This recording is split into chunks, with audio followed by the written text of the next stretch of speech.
has now got China excited with the new commitment to come do this project. They are in town already. You call the Minister of Public Works, he will tell you the Chinese government don't waste time when they say they want to do something. But when you step on their interest, then you're in problem with them. Now, anytime we want to do anything on the global stage, the first question we should be asking, what's in it for us as a country and people? And if what's in it for us is good as a country and people, if other countries benefit from the trickle-down effect of our vote, okay. But we must never again vote on something that will hurt ourselves as a country and people. Let me just first of all apologize to you for the tension we created the few times, especially almost creating embarrassment for this country.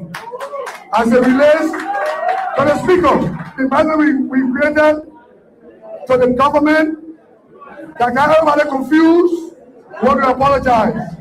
But let me tell you why it happened. There is always a reason for these things. There's some common practice. And the House of Representatives, even the entire legislature. Whenever you go to the first round of election, we await the second round to determine the speaker. In the issues of consensus, we await the second round to determine the speaker. We believe that whenever a speaker is from the party of the government, it makes our work easier. There will be not too much confrontation. The tension we created this few days emanated from the unfair that transition to be changed. If you remember in the 54, one was chamber, but then the speaker, they everybody have one member, the CDC did. But the fact that Baba Chiba was a seditious, and moreover his party won the presidency, His Excellency, the former President George Manuel, we decided to give the right to Buffer's chamber. There was no contention. Normally the president takes the speaker and the deputy falls in the opposition to balance the house. But under our regime, the 55th legislature, there were people who felt were smarter than us in terms of following the tradition. After we won the election, our president was waiting for the second round. Fortunately for our Unity Party in Victoria, we called for a meeting and we told our fellow lawmakers. And this time around, the seat is for Unity Party. They said, no way. It can't happen. Because I get money more than you. I don't vote more than you. I'm not sophisticated more than you. It can't happen. We forced to take the seat. It was on that basis that when we went to the election, we lost by 5 votes. And I can tell you this because I apologize for the tension created by us. But moreover, there was a reason.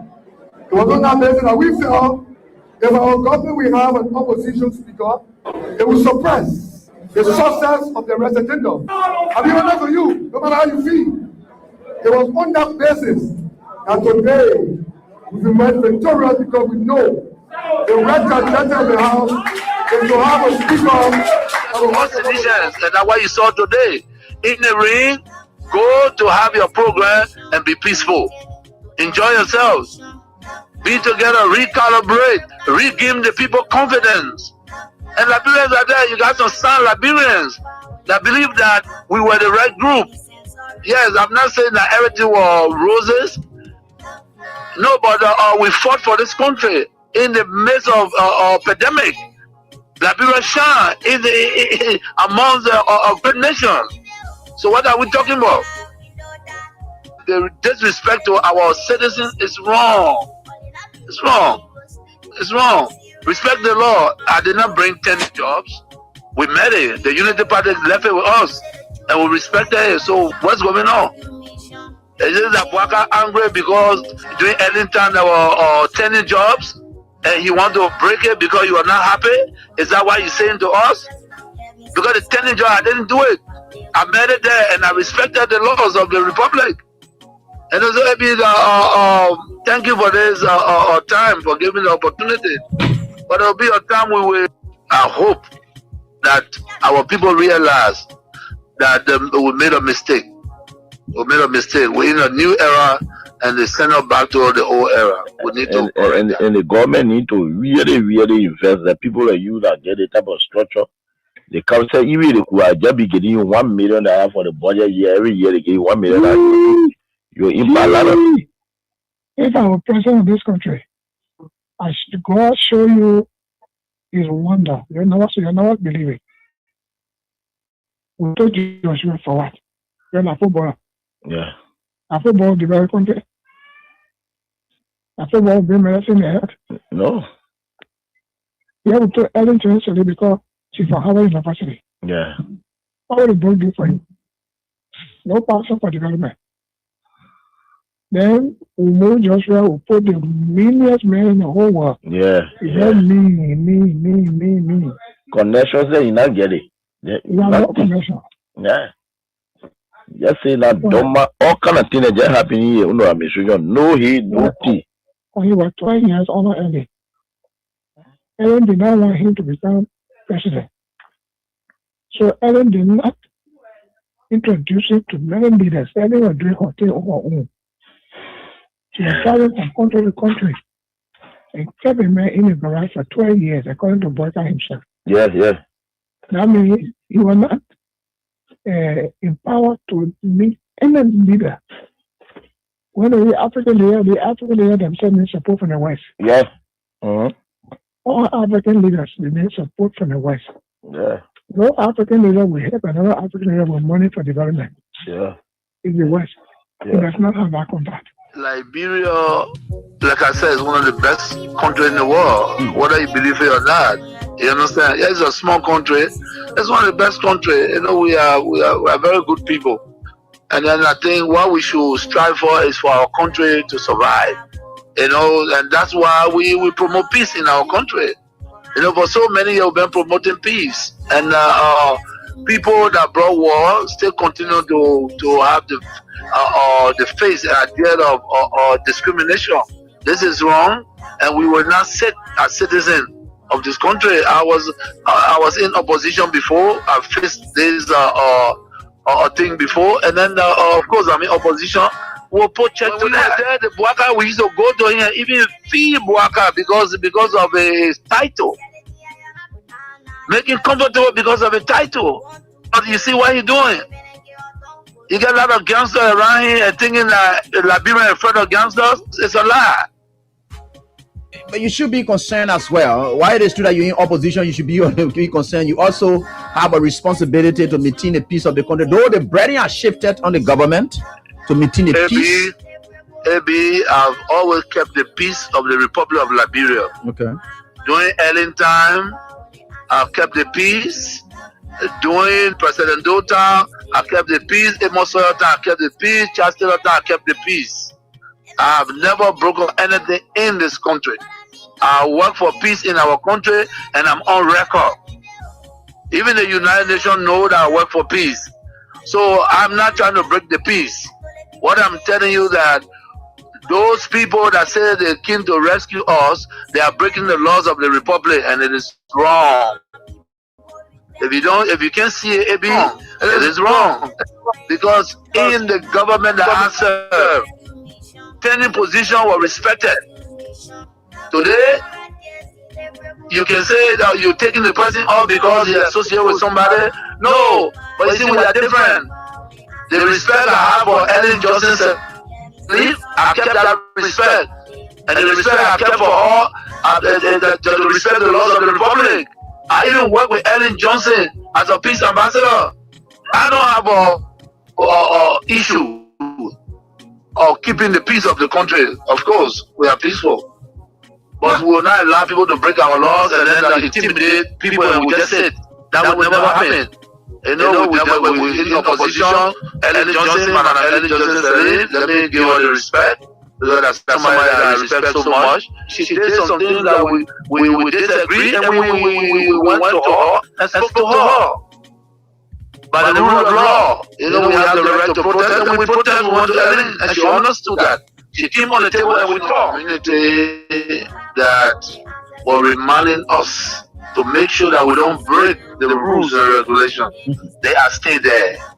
We have to respect the laws of the Republic. That's what we did. When I was in power, they tell me that no, this is a tenure position. You cannot move the person until their tenure expires. So be it. That's the law. We can break the law. So I hope that the government will take heed. It's important to respect the law of the republic. We're not a democratic period. So we need to respect the law. All we look for is to respect the law, and that's what we did. Looking at the common people are losing their jobs at various places as well. Not just only tenure position holders. They are the one that feeling the pinch the most. They got nothing. AB, when you are angry and you elect the wrong people, thinking that these are the saviors, is wrong. We were in opposition before. If you employ poor people that have the minimum, and somebody come to power and believe that because they associate with other people, so they have to be taking a job, this is very bad. That's not good. No leader can do that. And what, $50 job, $100 job? You mean the government that come to power, that came to rescue, cannot even give a $50, $100 job, lead the citizen on that job? This is wrong. It's wrong. Everything that they're doing wrong, and we know that. But again, the peace of Liberia is the most important. It's the most important, and that's why we in accordance with the law. This is wrong. People supported the Unity Party. I came to power. I left them there. These are citizens of the country. But you can employ a Senegalese man, and you refuse to employ a Liberian. Is that what it is? No, it's wrong. It's wrong. Everything that they're doing is wrong, baby. The disrespect is wrong. Breaking our laws is wrong. And the women know that. Baba know that.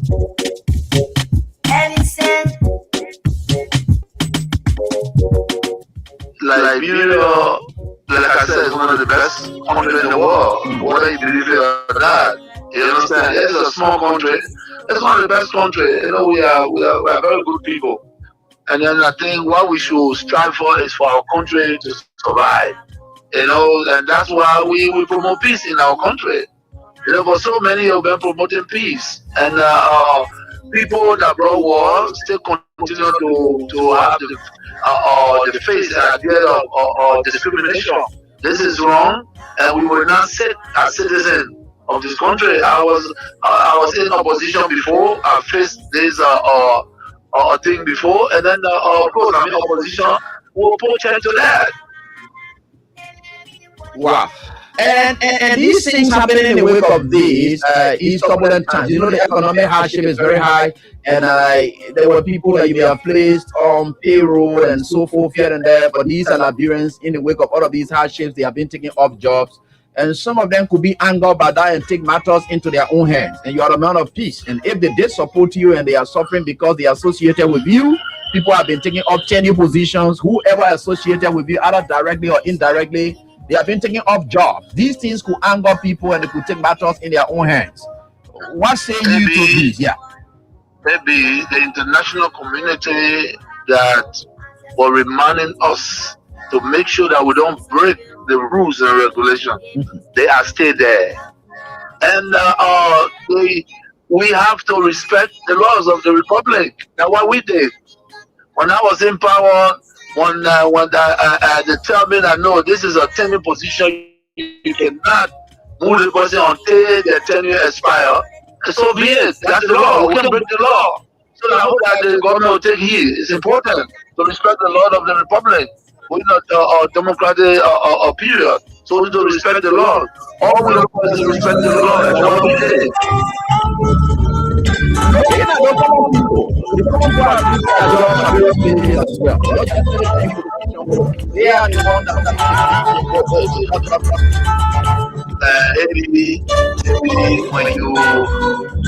When you are angry and you let the wrong people thinking that these are the saviors, it's wrong.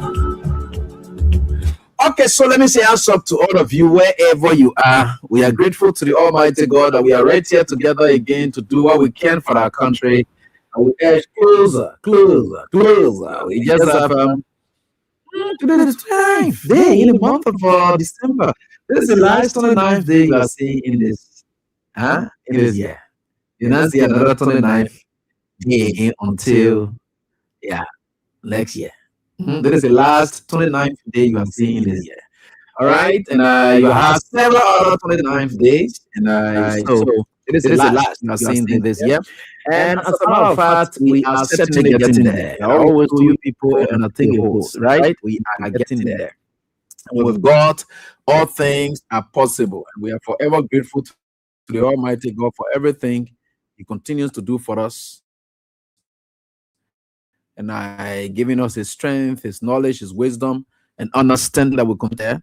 So with God, we can just properly say, not probably, but with high degree of certainty, and in appreciation, and I say that we are forever grateful to the Almighty God that He continues everything, and that He thinks is best for us, even when we go against our own way. He will always be there to make sure that things work up good for us. So we are very grateful to the Almighty God that we are right here tonight.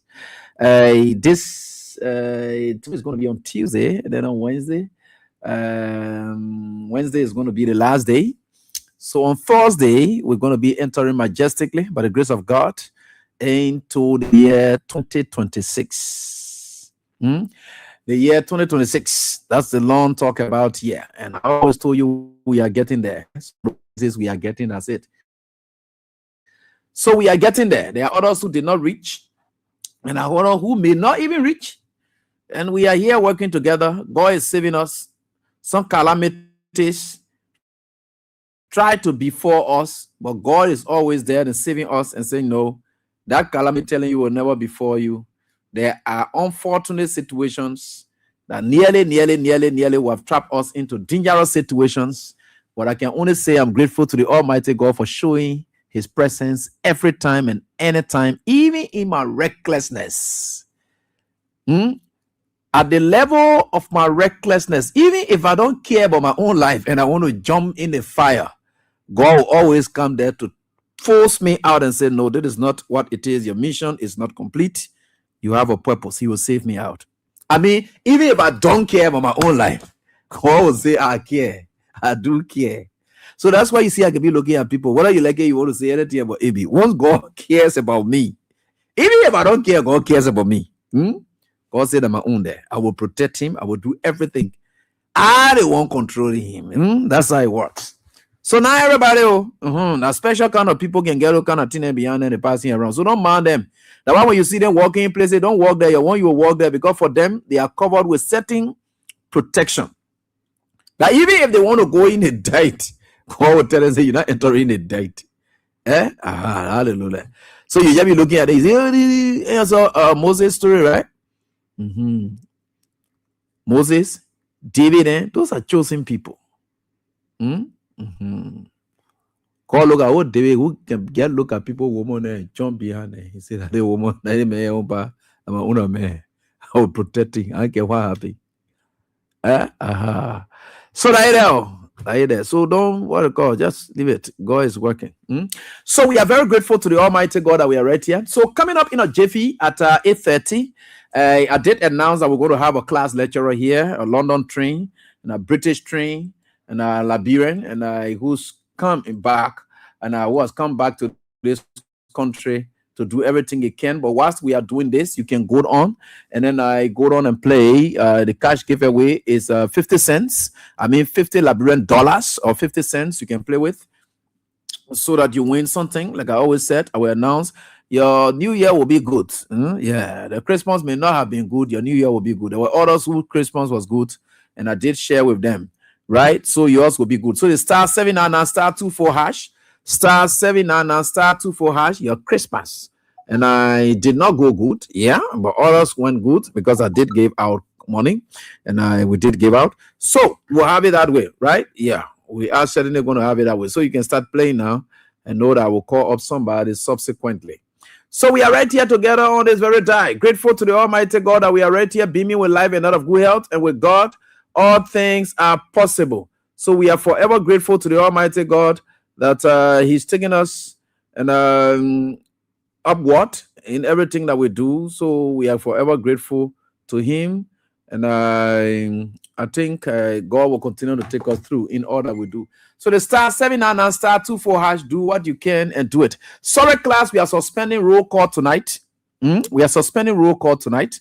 So the roll call is going to be suspended tonight because we have a special edition with our lecturer and our co-lecturer who's coming in here, and of course the British trained and tier 1 2. He has been doing quite a marvelous job for country. Sometimes people want to tie it to the CDC. No, it's not about the CDC. Sometimes when people are living a real life and you can sense the sincerity in them, sometimes when you tie them to a particular political party and you want to tie motive to it, and you want to think that they are doing it because they want something, but deep down you will get to understand that they're doing it for the country. Even your very self, you will benefit from it. So those kinds of calls, Sarah's Joy McGee say, no roll call, late comers go waste today. Yeah, no roll call. So yeah, in fact, I never needed to announce it. I just needed to play with it some kind of way. I want to go, but again, no problem. I just leave it. let them relax. All right, so we are grateful to the Almighty God that we are here, and I can assure you that 2026 is going to be the firing year. And I'm grateful to the Almighty God for the strength that He gave us at a point of dejection.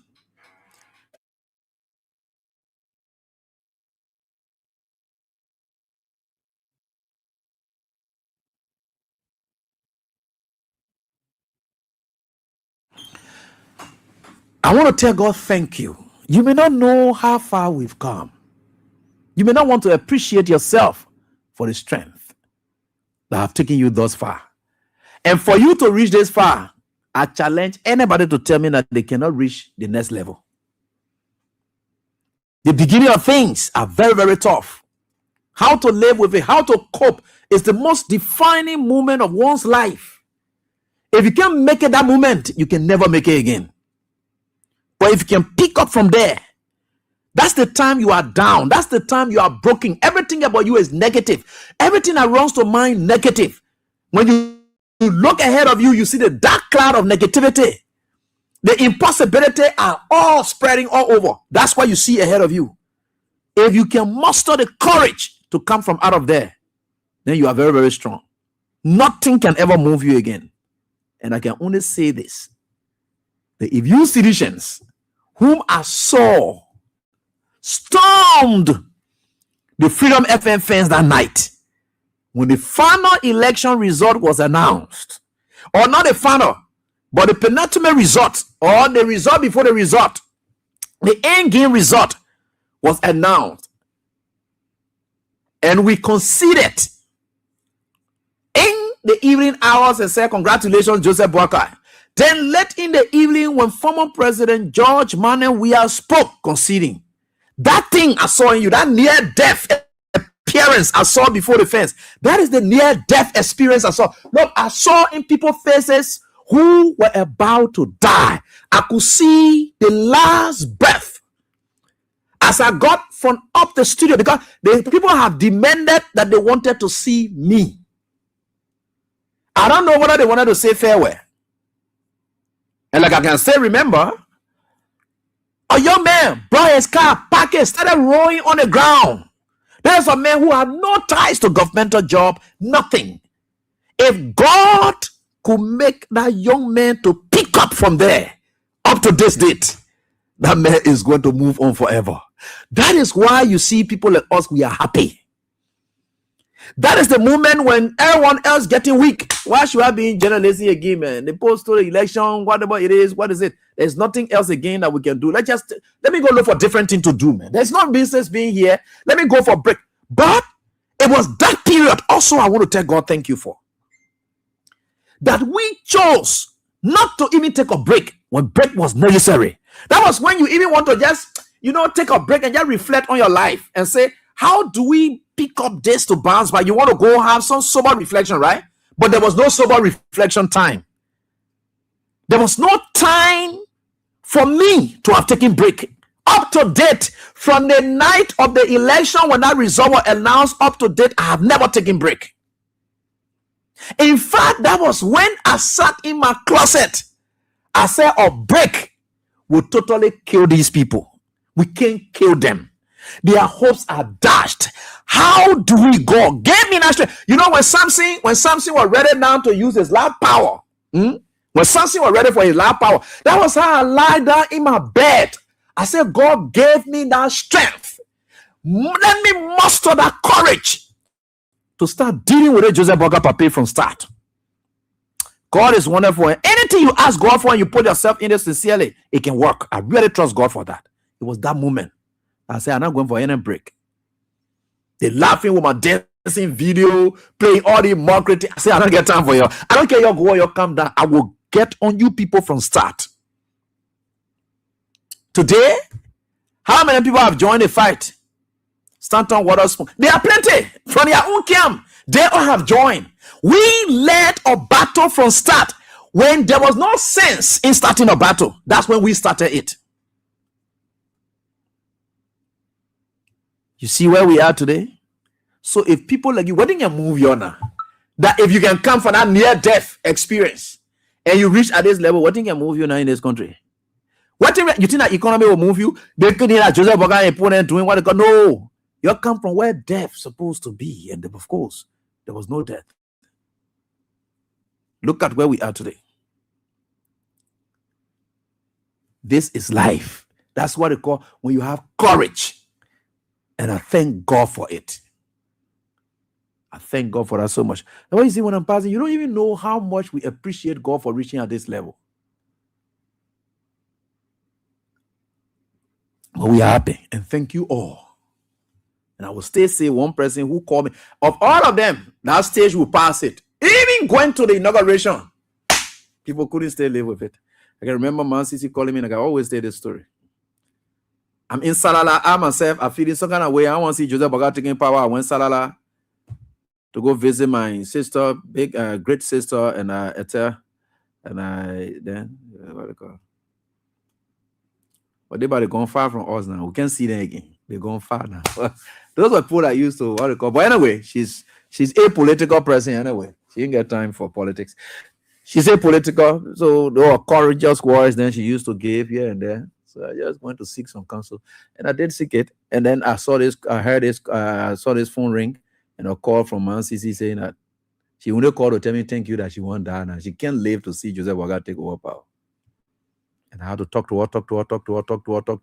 I broke her down, even made her to believe that indeed I was almost at her house. I was about to get there, blah, blah, blah. She there crying on the phone.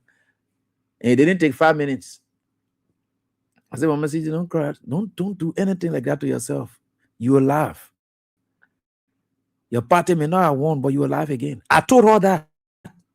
It was just like God just told us a call this AB and talk to him. It was a saving moment. There are others who died in it.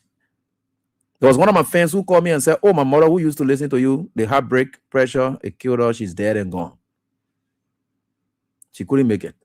People died. Yeah. And Man Sisi would have been one of those persons who died.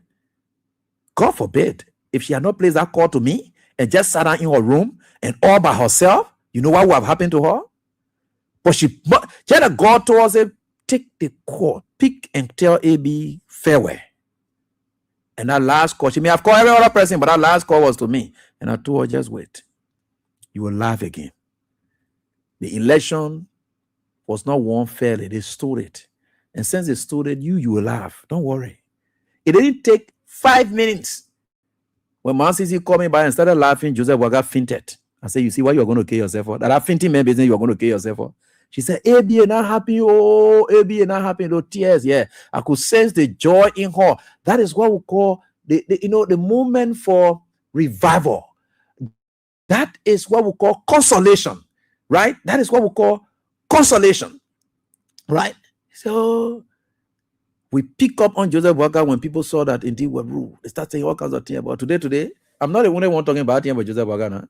I'm not the only one talking negative about Joseph Boga. He got people that are talking negative. There are plenty all over the place. They are very rescue trained children and jumping outside and saying things now. You think if God were not on my side, I was only going to be the only one saying it today. But let the people there. But anyway, it's God. I just want at this kind of time of the year, be happy that God was able to take you from there. He didn't take you from there in vain. He took you from there on purpose. And you have managed to go 2 years of this calamity. You are still strong. 2026 is going to be fiery moment. And you got to prepare yourself and brace yourself for that. That's what I'm telling you. That's the message. It's going to be tougher. The police kill your people. The police stay killing them. The police spray all in the streets to deter people, make people scared, make the country to look like the country not safe. All the things they are doing is going to be tougher. They are going to build it up the most in 2026. 2027, the closer we get to election, the tougher it's going to become. Watch out. I'm telling you. But with God, all things are possible. And your thanks for listening. Your thanks for mustering the courage. There are others who say, I never want to listen to radio again. But later on, they have come back to radio. Welcome back. Because it was a tough moment for all of us, including me. I couldn't imagine how it happened. Because before 2, 3 in the morning, we're already finished beating these elections. We're already done. But before 5, 6 in the morning, the guys were finished stuffing ballots. There are people who were giving them results now and were gone. We were gone. I remember 2, 3. In fact, at 3 o'clock, we started that dance. Because when we get outside, the whole Spoon Network were now poor. They couldn't get any result. They were poor because we got the actual results. And Amara said, oh, by 12 o'clock, we'll call result on the radio. 12, we'll check it around. We are coming. A friend of mine called me, who's in the diplomatic circle, and called me and said, AB, a friend of mine from the embassy said, we will win. Yeah. Now, when I felt that corridor, from where I came down, I started to dance. Not knowing after 5, oh, the men were finished stuffing ballots. Everything was done. So you see, but that's life. And God could take people like us from there, you know, and bring us this far. It's not issue. But anyway, let's take a fantastic break and I bring in my guest and who's going to be right here with me tonight. As a matter of fact, he had been all over. And doing a great deal of job while he's on his studies. He's trying his best, and to remember his country. It's not for the CDC, and like I always said, it's not for the CDC. No, it's for the country. Some of you even not like us, you're benefiting from what we are doing. But tomorrow we'll talk more. But tonight we get opportunity to call in the guest lecturer and a lot of things we're going to be talking about. Tonight, right here on this very day, and we are grateful. Remember, the Unity Party is clamoring another year. Tomorrow, we'll talk a bit more about other things concerning the Arson case, talking about other issues of concerns. Yes, we'll talk about everything. And yeah, there are things that you want to hear that you will hear. Mm-hmm. And we think with God, all things are possible. And we are very grateful to the Almighty God for everything that he continues to do for us and with us. And we'll work it up. No matter what it is, we will work it up. Yeah, so we will certainly get there. You know, always say I kept indoors for 3 days, went unconscious. But today, with your courage, we are alive. Yeah, certainly we have to. And I think God, you know, God is there. God gets certain people for a reason. And I think we may not be perfect. We may not be as God's will people. But he's got his own reason why we are here at this time. We didn't know we're naming ourselves God sent, and it was God telling us to name ourselves God sent. And it was a God sent moment for every one of us. And this is where we are here today. Yeah, we are grateful. And a lot of things. The Almighty God. Like we said, the Unity Party government. Like we said, the Unity Party government. Another year again. You know, the deeper we go into the Unity Party, the Unity Party, the harder it becomes. All of us. So I think, with God, things are possible. So tonight we're going to talk a couple of things. But yeah, going to be a lot. And also we have here, and I want to hear one, and he's right here with us. He's our son. Liberia was concerned, a very patriotic, nationalistic Liberian, and I did most of his studies and everything in the white man's land, to be specific, the Queen's language land, and and of course. And he's back, and he had been one president who have been very much challenging. You know, every time when you see smart people with the CDC, then they say stupid people. Then they will ask you, say, "Oh, your boy, you learn at CDC, you go to." You go to your CDC with all your book that you learn. But anyway, that's their thinking. They will learn all the Google boy in a good party. We don't know what they're doing now, but we are certainly getting there, and with God, all things are possible. Oh, what? Is everything? Of God, I follow you a lot, and I must say, I walk in silence, follow among good people, and so forth here and there, and let them to flow, and that's why it is. We want to say it's great having you, and I back in Liberia and here in your country, and it's great being here. And this is Kings 88.5, the station owned, and I by the Chief Architect of Development Politics in Liberia, His Excellency Ambassador Josh Manawia. It was one of his first dreams that he ever had. 2004. Wow. He was coming. Yeah, it started back in 2004. We all started there. I want to say welcome. This is the base. Thank you. It is. Yeah. Go on. I'm on. Yeah, go on. Great. So it's actually a very great privilege being here. It's actually a debut in this space.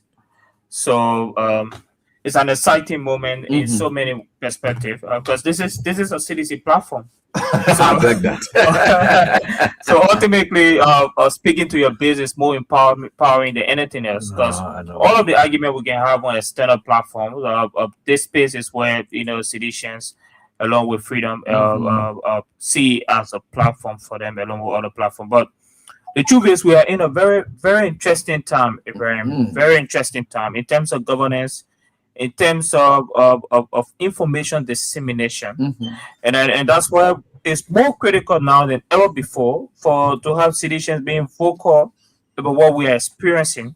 Because the truth is, we are against a regime that is so sophisticated in PR, and their sophistication in PR, in as much as it is overrated in some forms and manner.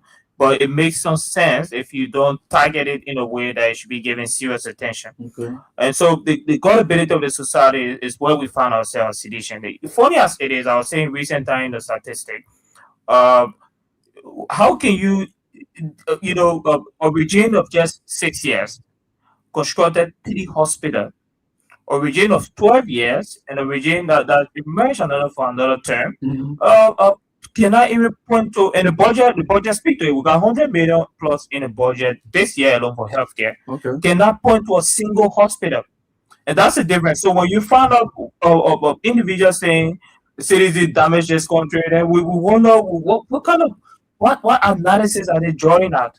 But it is a macroscopic analysis in scope in all sectors, not just only in healthcare. But we are speaking about other things that are being Indo. Let's look at, for instance, the geopolitical situation, which is very important. I know we'll get into all of our topics today. But when you look at the geopolitical situation, you realize that under the CDC, the entire world faces an enormous crisis, which is the COVID-19 crisis. A lot of people don't even speak about the COVID-19 crisis because the CDC handled that crisis in an exceptional manner. Sure. The mortality rate between the Ebola outbreak and the COVID-19 justified the handling of that emergent situation. Sure. But what is very interesting is with the Ebola outbreak, you had a single country that's been impacted, up to some extent 3 countries in West Africa impacted simultaneously. That means the international community will have enormous focus and support. And that with COVID-19 crisis, even America had the worst fatality you can think about. Almost hundreds, billions of people impacted by crisis as such. China, it's one of the biggest economy in the world, crashed because of that crisis. The funny thing, as possible, President Donald Trump did not get a re-election because of COVID-19 crisis, because the economy in the U.S. Become a hallmark of discourse, given how it was impacted by the crisis. But the sophisticated regime refused to understand that this is a situation that we are governed under and still maintain a stable economy. And we're talking about the projection in poverty rate. And the funny as it is, Ibrahim, this government in 12 years brought a policy called the poverty reduction strategy. Poverty reduction strategy. And the poverty reduction strategy was a general policy by the very Unity Party, what is interesting to note is that the poverty reduction strategy created a holistic solution to reduce poverty. At the climax of the regime tenure, the World Bank estimated that poverty, the trend in poverty was at an increasing ratio. So he developed a policy that worked for 12 years. Aim at reduction, at the end of it, increment. and that's the point. So today, when I was on OKFN speaking about the arrest agenda and the fact that it's a blueprint of failure already. So a very interesting United Partisan, which is a Assistant Minister for Information and Technical Service, called and say, I just love the fact that when Sidisha can talk about our policy, the arrest agenda, the one. So Clarence said, okay, can you point out anything in the policy or why we want to say that you want to disagree with? He said, no, I'm not going to delve in the issue. But I'm just fascinated how Sidisha can talk about policy. We have to talk about policy. No, policy. You're making the policy the blueprint failure. But this is the situation, and we must embrace the challenge of being vocal about our accomplishment, about the CDC accomplishment. We must be vocal about the establishment of CDC, what it means, what it stands for. We're encouraging other officials. It don't have to be you, it don't have to be me, it don't have to be all the other guys in the media who are leading the fight. It has to be officials who champion different sectors. Because the point is, there's nothing to be afraid of. There is exceptional tangible accomplishment to point to that this is a government that is projected on a poor policy. For the first time ever in our history, we brought a policy called the Free Tuition Policy at State-run university. The very sophisticated government said, oh no, this will fail. This is a terrible policy that will crash the economy. Today, that policy will got almost 100,000 Liberians have benefited in the tenure of that policy for State-run university. But there are so many things to talk about. I'm happy to be here at King's FM. And thank you, Abraham, for affording us the platform. And thank you for all you do for the party and for Liberia. Because the CDC represents the holistic ideology of each of this country. And whatever you do for CDC is you are doing it, in the fight for Liberia in totality. Okay, thank you. And we really, really appreciate that. And we are forever grateful. At least for all the accommodations. It's just for the sake of our country. Like we always told people. They may not get it. They may not get it. Some people, reasonable people will get it. And the accommodations will be well deserved. All right. You sort of unfolding. You were talking about it. This country is an interesting country, which we all live in. Unique kind of people, because the kind of way we do things. You want to like it to other countries, you can find no comparison. Because we're unique to ourselves, the way we think, but what have been your own assessment? First of all, before you be in the advanced world out there, there are statistics that have been coming up. The issue about ACT, you just reference a minister who had on the radio and just couldn't speak to what he intended to defend, because there is nothing there to defend. And you see the way follow views and opinions. They just buy wrong with it and just anyhow. And people say, oh yeah, there is a political side, but let's come to the issue about ACT. And what role ACT play in all of these involving our country in terms of growth, development? Because until the mind can be developed, the country goes nowhere. Where are we getting out of this? Sure. There's a lot of comment on the sound. I should switch to the other background. No, just be there. I will. All right, great.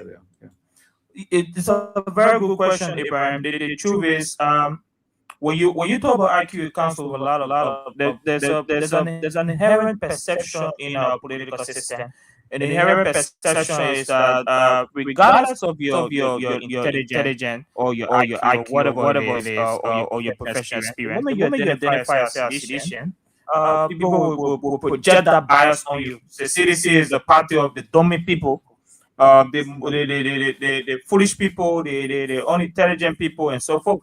So what we've seen over time with our engagement in the media and our engagement on the structural issues is exposed the Unity Party in a very deeper manner, because we are taking the debate directly to them, asking them tough questions, engaging with their specific policy to say, this is your policy, we are evaluating your policy, this is your agenda, and we are evaluating your agenda. The truth is,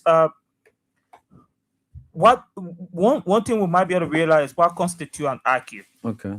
and that's the conversation we probably have to have nationally, because a lot of people think that IQ is centered around maybe the eloquence of an individual, or maybe to some extent the even I think education in itself does not justify an IQ. I give, yeah. So you might have all the prestigious education, you might have low IQ. That's possible. And for me, I think my frustration with the conversation on IQ is the political nature of it.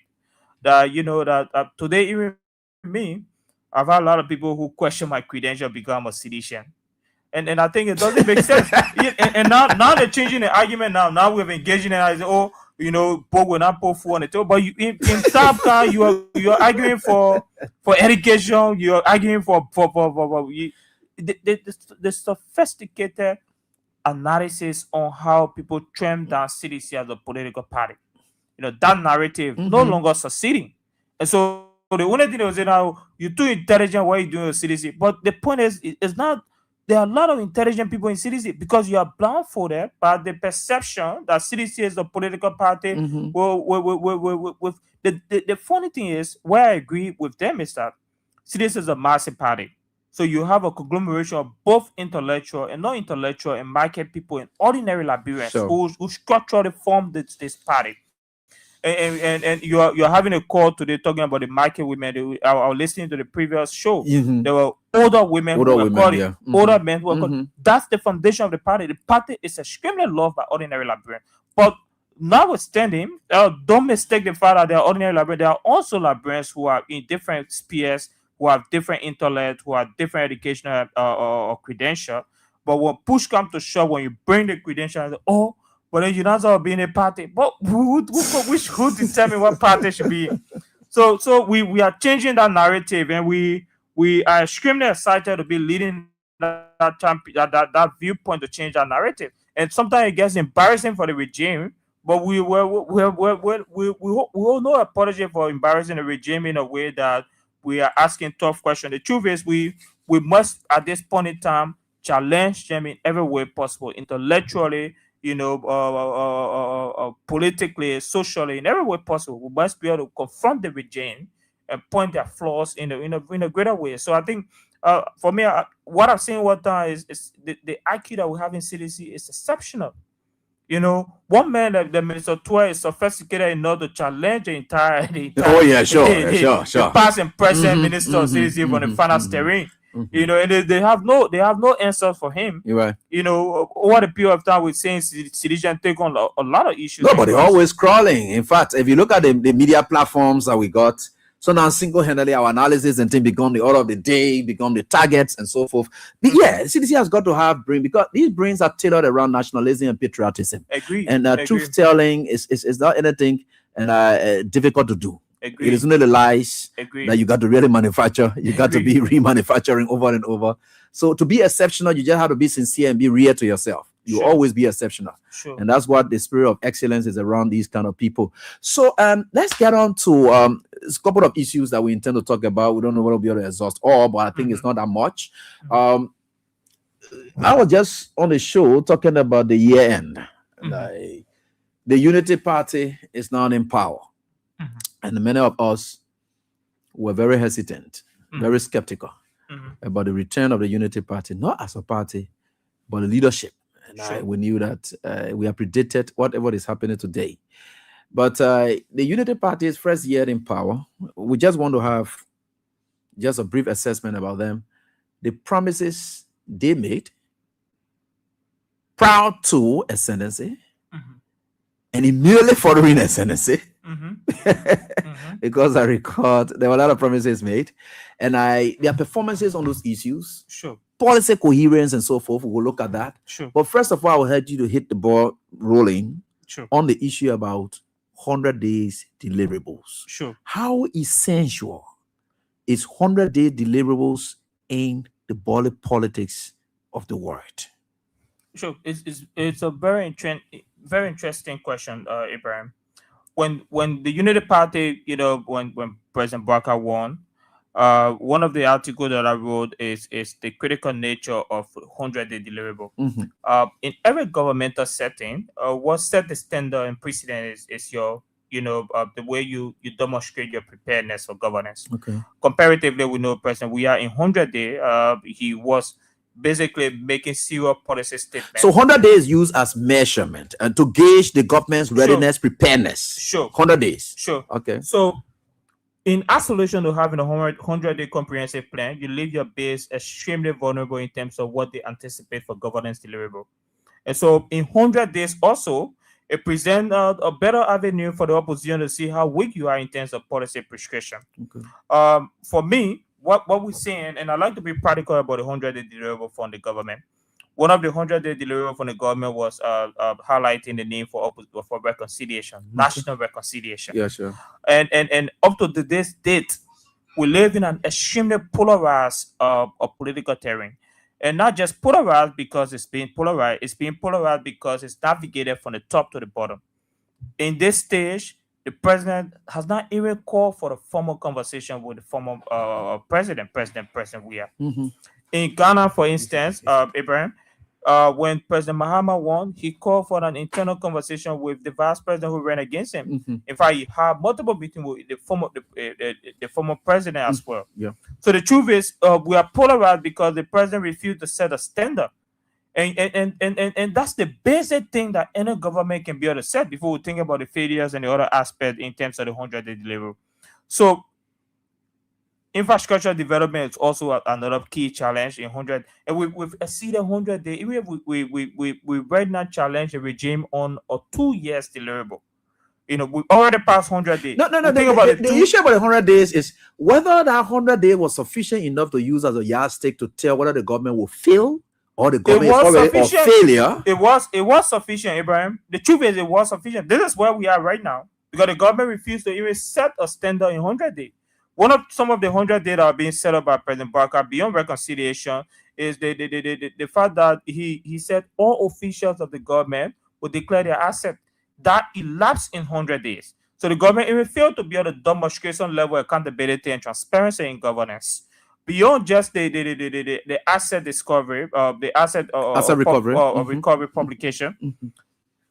the government highlighted key aspect of developmental plans that even President Barker's announcement, which he said the expansion of healthcare, universal healthcare, which he said on day one, you will be able to project it across Liberia. At this stage, currently, we are nowhere near in universal healthcare. In fact, what we've seen over time, there was a recent struggle in JFK a few moments ago that I reviewed. The government intentionally overnight designed a policy to increase child healthcare. Previously, the policy on the president, we were providing free healthcare for children. Okay. When we escalated that information, they went overnight, take down all the Yeah. Mm-hmm. So the truth is, even in comprehensive policy blueprint, youth development, for instance, we have unemployment skyrocketing in 2 years. Forget 100 days. The government has not even demonstrated a comprehensive plan to tackle youth unemployment in this country, and this is one of the biggest issues. If you read the arrest agenda, which is a policy blueprint that circled over 100 days, the government is estimating $8 billion in the arrest agenda. In the $8 billion in the arrest agenda, the private sector has about $2 billion to contribute to that arrest agenda. The private sector currently, the Liberalization Act, which primarily was instituted to strengthen Liberian business ventures, we don't even find that publicly as possible. There's no comprehensive strategy to strengthen private sector. No plan to be able to empower Liberian business ventures. And for me, in absence of tackling critical issues or strengthening existing policy that works in favor of being able to ensure that you as a leader is prepared to be able to govern, you obviously fail massively. Because at the University of Liberia today, teachers and faculties are complaining on being paid. Mm-hmm. And this is another big issue that will even escalate into next year. And beyond that, we're seeing how deplorable the University of Liberia is, despite the fact that an expatriate was selected from abroad to lead the University of Liberia. That too was in a 100-day deliverable, which is educational expansion, strengthening higher tertiary institution. In that 100-day deliverable, we now escalated to almost 2 years. The University of Liberia is extremely deplorable. The only existing legacy at the University of Liberia is the free tuition that President we are instituted, a policy they disagree with. But the biggest criticism also in 100 days is the harmonization policy that we don't talk about a lot. Cool. Because remember, the harmonization was the key and cardinal You're aspect right. that the government You're right. campaigned on Mhm. during the campaign process. This government, in almost 3-cycle budget, because the current budget is already approved, they're refusing to publish it, but it's approved already.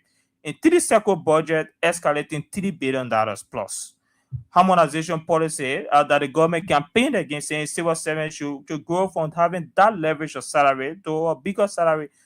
The government no longer speak about it. But what is very fascinating is a mayor recently, I think, in Lofa. in Lofa County, in Lofa County. disgrace the government. Disgrace the government. Talk about how much they are making. How much, And you heard a minister. Was it Gafuan or maybe the civil service boss who said that there's no public servant who's making less than 150? Yeah, he said and that mayor just destroyed the whole argument. Yeah, no, it was the minister of finance. Yeah, minister of finance made that pronouncement that no civil servant making that amount. But that's the truth, though. That's the truth.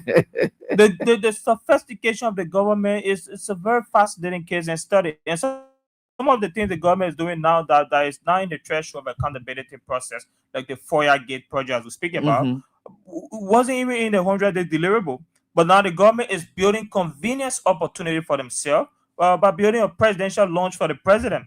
And that presidential launch is one of the biggest hypocrisy in any governance setting. It's a big scandal. It's a big scandal that will hunt them a very long way. It will. Very well. And they are intruding themselves in the international system without even recognizing it. You look at Manuel Union and you draw them. You indict them into a project you want to be able to build it, a Manuel Union project. But it also unveil a lot of discrepancy from the president. Because there is a president who went to FOIA to monitor and evaluate a project. And at the end of the day, at that evaluation project, the journalist asking and say, okay, what do you think about this project? Oh, the project here, when it started, it was done without my approval and consensus. This in itself in 21st century, that the president is not aware of a project that he is inspecting. And that's a hypocrisy. All right, we get deeper into that. The reason I'm more focused on 100 days and so forth. Then, if this speaks to the ill preparedness. This is what we said. The CDC crash landed. The CDC did not have to lose the elections. There were other effects associated with it. The Unity Party itself did not have to win. And now you can see that they just took advantage of situations, and this is where they found themselves. Now, if you look at the arrest agenda, it was just something said in the mouth, and you could just hear it out. Because from you talking about the 100 days deliverable, the 100 days deliverable should come from the belly of the arrest agenda. Now, we went very close to over a year into the Unity Party's regime before they are talking about formulation of the arrest agenda. So what did they have from day one to have marketed to the world and say, this is what we've got. There's the basket fold of goodies we've got for these people. I'm very confused. It's the funny thing, if you take a look at the arrest agenda, it's the most unrealistic plan ever crafted in our history. I'll grade the PRC to be even more better. Here's a plan, right? The very interesting thing is the financing model of the plan. For any comprehensive policy to succeed, the financing model must be realistic, must be achievable. So if you look at the financing model of the arrest agenda, government is projecting or share. Government saying the whole plan here are bringing around $2.5 billion, which is 30% increase. Well, 30% of the entire 30% of the entire plan. So they say they bring in $2.5 billion. You as a government, you own the plan. You own the plan. You bring in $2.5 billion. Then they're saying we're looking at private sector to bring $5.7 billion, with 35%. This in itself, the interesting contradiction in the Abraham is that the private sector contribution goes directly to the revenue authority. So the government, the opportunity to present even $2.5 billion will come from the private sector paying taxes that goes directly. And are the same people you are going to again? You are monitoring again. And so how do you distinguish $2.5 billion from government contribution to 25% for private sector? No, not 25. In fact, private sector is contributing more than even the government. Private sector is contributing 35% of the arrest agenda plan. The private sector? Yeah, the private sector. So government own plan, the private sector is contributing 35%. So just even we stand on the private sector and look at how our private sector is currently one of the worst ever private sector we can ever think about. No plan, no strategy, and no solutions to be able to strengthen our private sector in every way possible. You see that the plan failed. But that's not the only thing. They have multilateral contribution, which is ODA and NGOs. Yeah, okay. The multilateral institution, they are targeting around $1.9 billion to contribute to the plan. In this age of transactional diplomacy, where almost all of the international countries around the world are projecting our diplomacy on transactions, we should ask you, we're gonna revenue, we're gonna raw material you get, we're gonna you obviously cannot achieve $1.9 billion.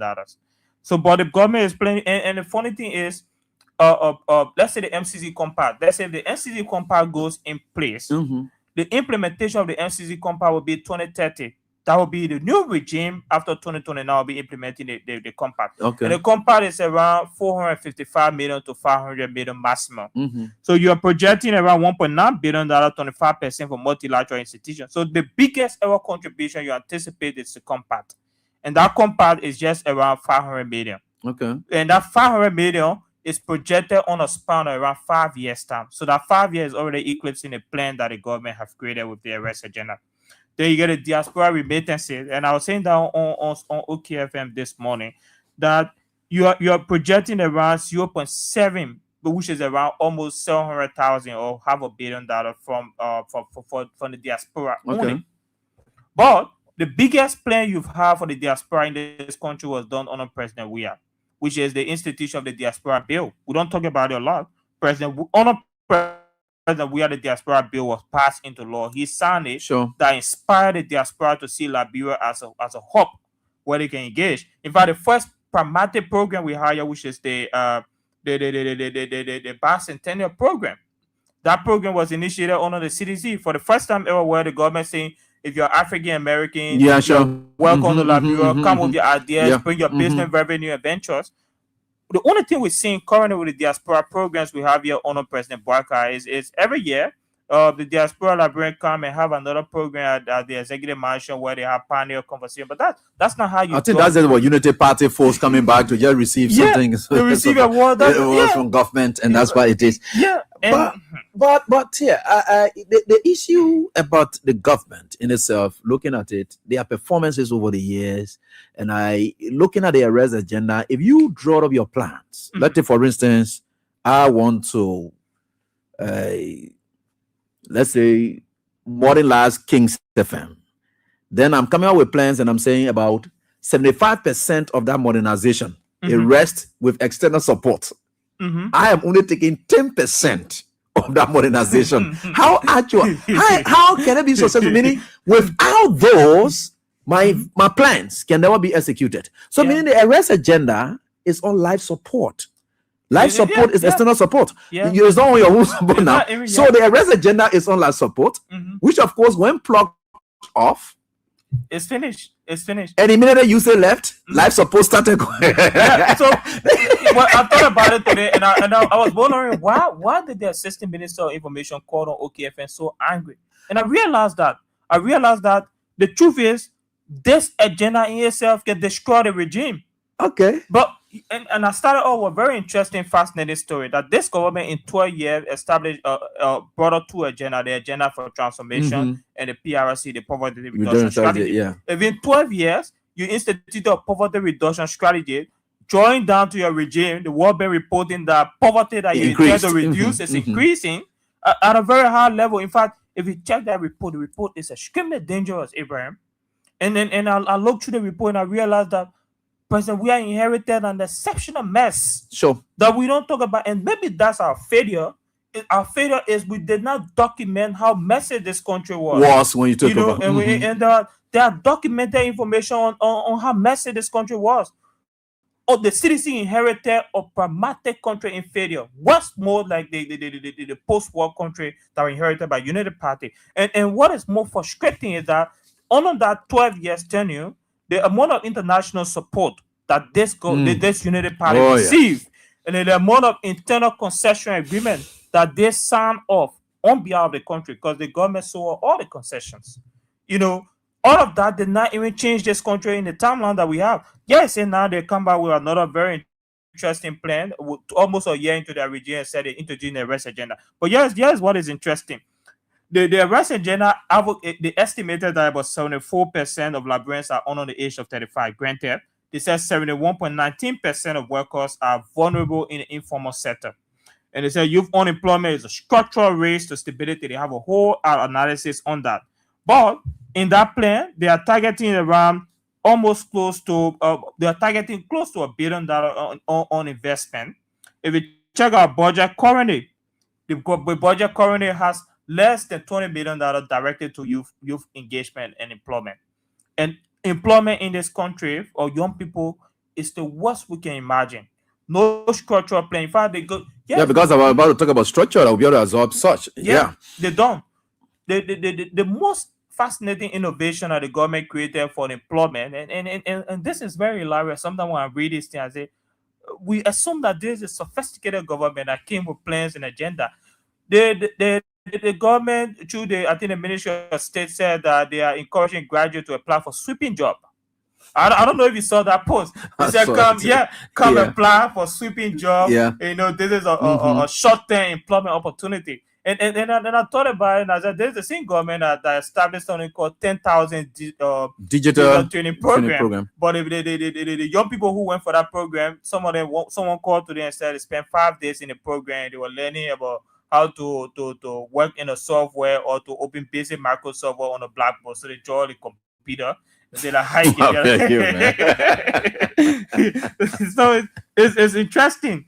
Infrastructure. One of the arguments that I had today that made the minister vex is the infrastructure development. And I said your government target for infrastructure is extremely, unrealistic. The government is saying that they will be able to implement 485 kilometers of primary roads. 485 kilometers of primary roads. That alone should scare you that the government is serious. 485 kilometers of primary road, and you as an institution cannot be able to demonstrate or new. And I choose my words wisely. We ask this question: can the government show any new endorsement from international institutions on road construction or development apart from what CDC has? And nothing can be done. But apart from just the 485 kilometers of road, Abraham, the government is also saying that they will bring about ICT expansion, energy, housing, transport, logistics, and all of these plans. Even the expansion of the overhead bridge that is being in conversation now, that was done on the CDC. Sure. The plans, the comprehensive policy brief, and everything was developed on the CDC. And this is the situation. You said this regime was the worst ever in your history. But everything you read is the legacy of the CDC. And then when you argue that but government is continuity, but this is where we are. And the truth is, we have a responsibility to project these things. We have a responsibility to speak about it because the legacy of CDC is rich, and the guys don't want you to be able to see how rich it is. Yeah, when these people took over, and we understand that whether we like it or not, we are in a train. Now, being in that train, we want to know about the leadership style, the governance styles, and so forth, especially leading to it. Now, this train itself, at one point in time, you'll see people getting off the very train, and the guy who embarked on the train from the onset, they are getting off. But of course, we found ourselves in a train, and here we are. Now, because all of these things point to leadership. When President Weah left from the football field and then straight to the presidency, many have thought the challenging and daunting moment that you have ever faced, you have crashed. In fact, I remembered former Edwin Melvin Snow once said, he said, if we had takes over this country, over 6 months, civil servant will not take pay. Sure. Those were just assessment from the fact that, he's from football field and so forth. That's why it is. Now, you just mentioned about the Ebola crisis that came as a test. Yeah. A test of leadership that just came with no political background, nothing. And that is where it is. So we now take this 42 plus years experience leadership. Sure. We come from football field leadership being tested by COVID-19. Sure. Then we talk about a 42 years old experience in the body politics of our country. Sure. Now tested with the harsh realities of economic meltdown globally, right around the world. What is your own assessment about leadership in these kind of challenging times, and where do we know whether a leadership can be trusted? So for me, and that's a very interesting concept. I do not believe leadership is eloquence.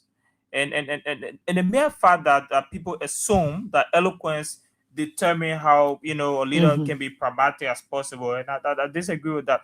the most important thing about leadership is to be able to point at tangible, and that's where the comparative analysis come about. And I've asked a lot of time, because part of my aspiration is investigating CDC accomplishment from policy to different other sectors. And it might shock you to know that in a blueprint comparative analysis, there are two things to think about. One is let's just take the president and the first lady, for instance, right? And see the difference in it, and just broaden our perspective. The president, for instance, went to Bobolu City, and the last time he went to Bobolu City was to build the erect 100-bedroom hospital, the Emory Hospital. The last time President Boaga went to Bobolu City was to erect an hand pump with state funding. That hand pump today, if you post that picture, the Benin won't see it. Where President Boaga stay on a single hand pump, and then he said, we are changing this country. and that in itself will give you a broader version of how public relations and entrenched PR made people to blind their perspective on the difference between CDC and this regime. And when we talk about true patriotism, it must come from honesty in leadership. Then we have the first lady, for instance. The first lady went to one of, I think, which hospital was it? I think it probably should be one of these hospitals. Yeah, where she took her rated the bed. Took her rated the bed. Yeah, okay, yeah, that's I think that's the bed. Yeah, just ordinary bed decoration. Just a poor bed. In fact, that hospital, the entire center was being constructed under the CDC regime. That interfacing thing. So the first lady went there when they changed the bed sheet, paint the area, and then at the end of the day, she painted herself as champion of maternal mortality. And if statistically, if you look at the ratio in maternal mortality at that point in time, it was increasing under the regime. But the first lady said she is champion in maternal mortality with new bed sheet and stuff. In recent time, she had a children party. It was a single popcorn. It was so embarrassing. I mean, I'm not saying there's to be. You want to do the comparisons, right? I'm not being leadership. Petty in a way. But the truth is, it just shows you how the difference in how myopic people are when it comes to thinking about the difference with CDC and Unity Party. But here's the first lady on President Buya, who is demonstrating a masterpiece in primary education revolution in our country. Building a specific hub for primary education. And what we see that entire institution that the first lady built will be an expert for the future, will be a specialist of study to see how we invest more into primary education. That is big. Compare both together. Going to the hospital, putting a bed sheet and saying champion of maternal mortality, and then building a hospital that's being constructed to bring young children. And they're going there free of charge. Free of charge. In fact, the entire place is built City of Hope, where students can be able to find hope for the future. In fact, during the Xmas break, she had to even go around to other orphanages trying to distribute food and other assorted items. So this is what we are faced with. And for me, when I see Boba, I tend to be able to find where to this party have the courage. And it's very interesting, Abraham. Have you ever wondered how the United Party spent 12 years in political governance? CDC spent 6 years, but they want you to build that sort of cemented perspective that in 12 years of governance of the United Party, and CDC was 6 years, CDC destroyed this country. Like, how logically, even numerically, it doesn't make sense, because you spent 12 years in governance. You have almost all of the post-war support. This government came in 6 years, inherited a country where poverty was trending upward. Despite you creating a poverty reduction strategy policy, but inherited a lot of mess possible that they may not have communicated that mess that was inherited. But still, in 6 years, there are blueprints that they can point to 3 hospitals built under the regime, along with multiple hospitals under construction. We can point to projecting pro-poor education, where we said that if you are born in a poor environment, you can still have access to state education at the state-born university. Provide WASS coverage, where students in 12th grade for the first time in our country saw their WASS fee being paid for, where you don't have to worry about WASS, just go and prepare and take your test. But while we think there are lapses and there are some challenges to be able to look at, but the CDC has an extremely rich legacy. What is most important for us is to embrace that legacy and communicate our story of impact, and that's where we are missing. So, Thank you so much. We appreciate it. It's quite fascinating right here tonight. We've gone 9:13 already. All right, let's as we go deeper. I'm you're just trying to broaden the horizon, and I'm still here looking at the comparison between the Unity Party and that of the CDC. When former President Ellen Johnson Sirleaf took over, we had just come from war. And one of the basic things that they even used prior to her ascendancy was the issue of education. That was when Weah was quizzed as to whether he graduated. He said, no, I didn't graduate. So the issue about education, quality, and of course, competence were the hallmark of governance at the time. Even under the Ellen Johnson Sirleaf administration, she took a lot of young people, made sure that they went to school, so that her government is made of people who are competent enough. That laid on with her. And one thing she also did, which of course people like Women Payden had issue with, was she employed a lot of people who were overseas people because she believed heavily that locally we never had a kind of capacity of young men with capacity to be able to sustain or maybe be able to run government in a way she would have wanted. Until the Women Payden had to say she brought in a lot of expatriate officials. Now the CDC came in and George Weah decided to localize his government and say, look, these expatriate officials, we agree that they are good, but I think we've grown where we can now invest in the locals and think that yes, they can. The legs of Mamansi Kaba, Avin Wise, you have all of those young guys, Jefferson Koji, they were on the job at the same time going to school. Now came in the Joseph Boakai administration. Let's match that with competence on the job. Here we are. Is there anything that you can compare between the Boakai CDC, the Boakai Unity Party in terms of his peak and in helping him get the job done versus the CDC, George Weah? And it's a very interesting aspect. The government, one of the most important things I saw with President Weah is the empowerment of young people in the critical sector. We made, we made assume how very important that is in the conversation, but this country is inherently dominated by young people. I mean, we have a higher population ratio for young people. In our last census highlighted that proportion of increasing young people comparable with other of ratio. But beyond just the fact that he empowered young people to be in different sectors, we can be able to point to tangible deliverable in these sectors. And for me, in the argument around the peak for different sectors come down to what impact did they make. Just a few days ago, the National Port Authority, not the national, but the NOCAD, just erected their building. That building erected was done under the CDC, but another young person empowered to lead that sector, which is Safan Maygrave. We can be able to point to different other sectors, and we don't give a lot of coverage to that, because Safan Maygrave, very interesting. I suppose I just realized that even when that process was going on, the LDCC had a whole comprehensive audit on her. And they found out that she has zero corruption, because they were like, how did she create the entire building plan, blueprint, and financing and everything? And they found zero corruption through the LCC. But they refused to publish that because obviously, that's not the talking point that they want. But the truth is that in terms of deliverable, in terms of empowerment of young people in different sectors, I think what we should point out is more around the impact that they made in each of these sectors. Do I think that we should be able to look out for, and I may be a partisan. I'm not the biggest fan of partisan rhetoric, and this is why I think it's very difficult for us nationally, because the government in itself do not believe that if you're now Unity partisan or you're now a SACO fan, a few of the seditions who are swapping over, you should not be respected on the merit of your credential, on the basis of what you bring nationally.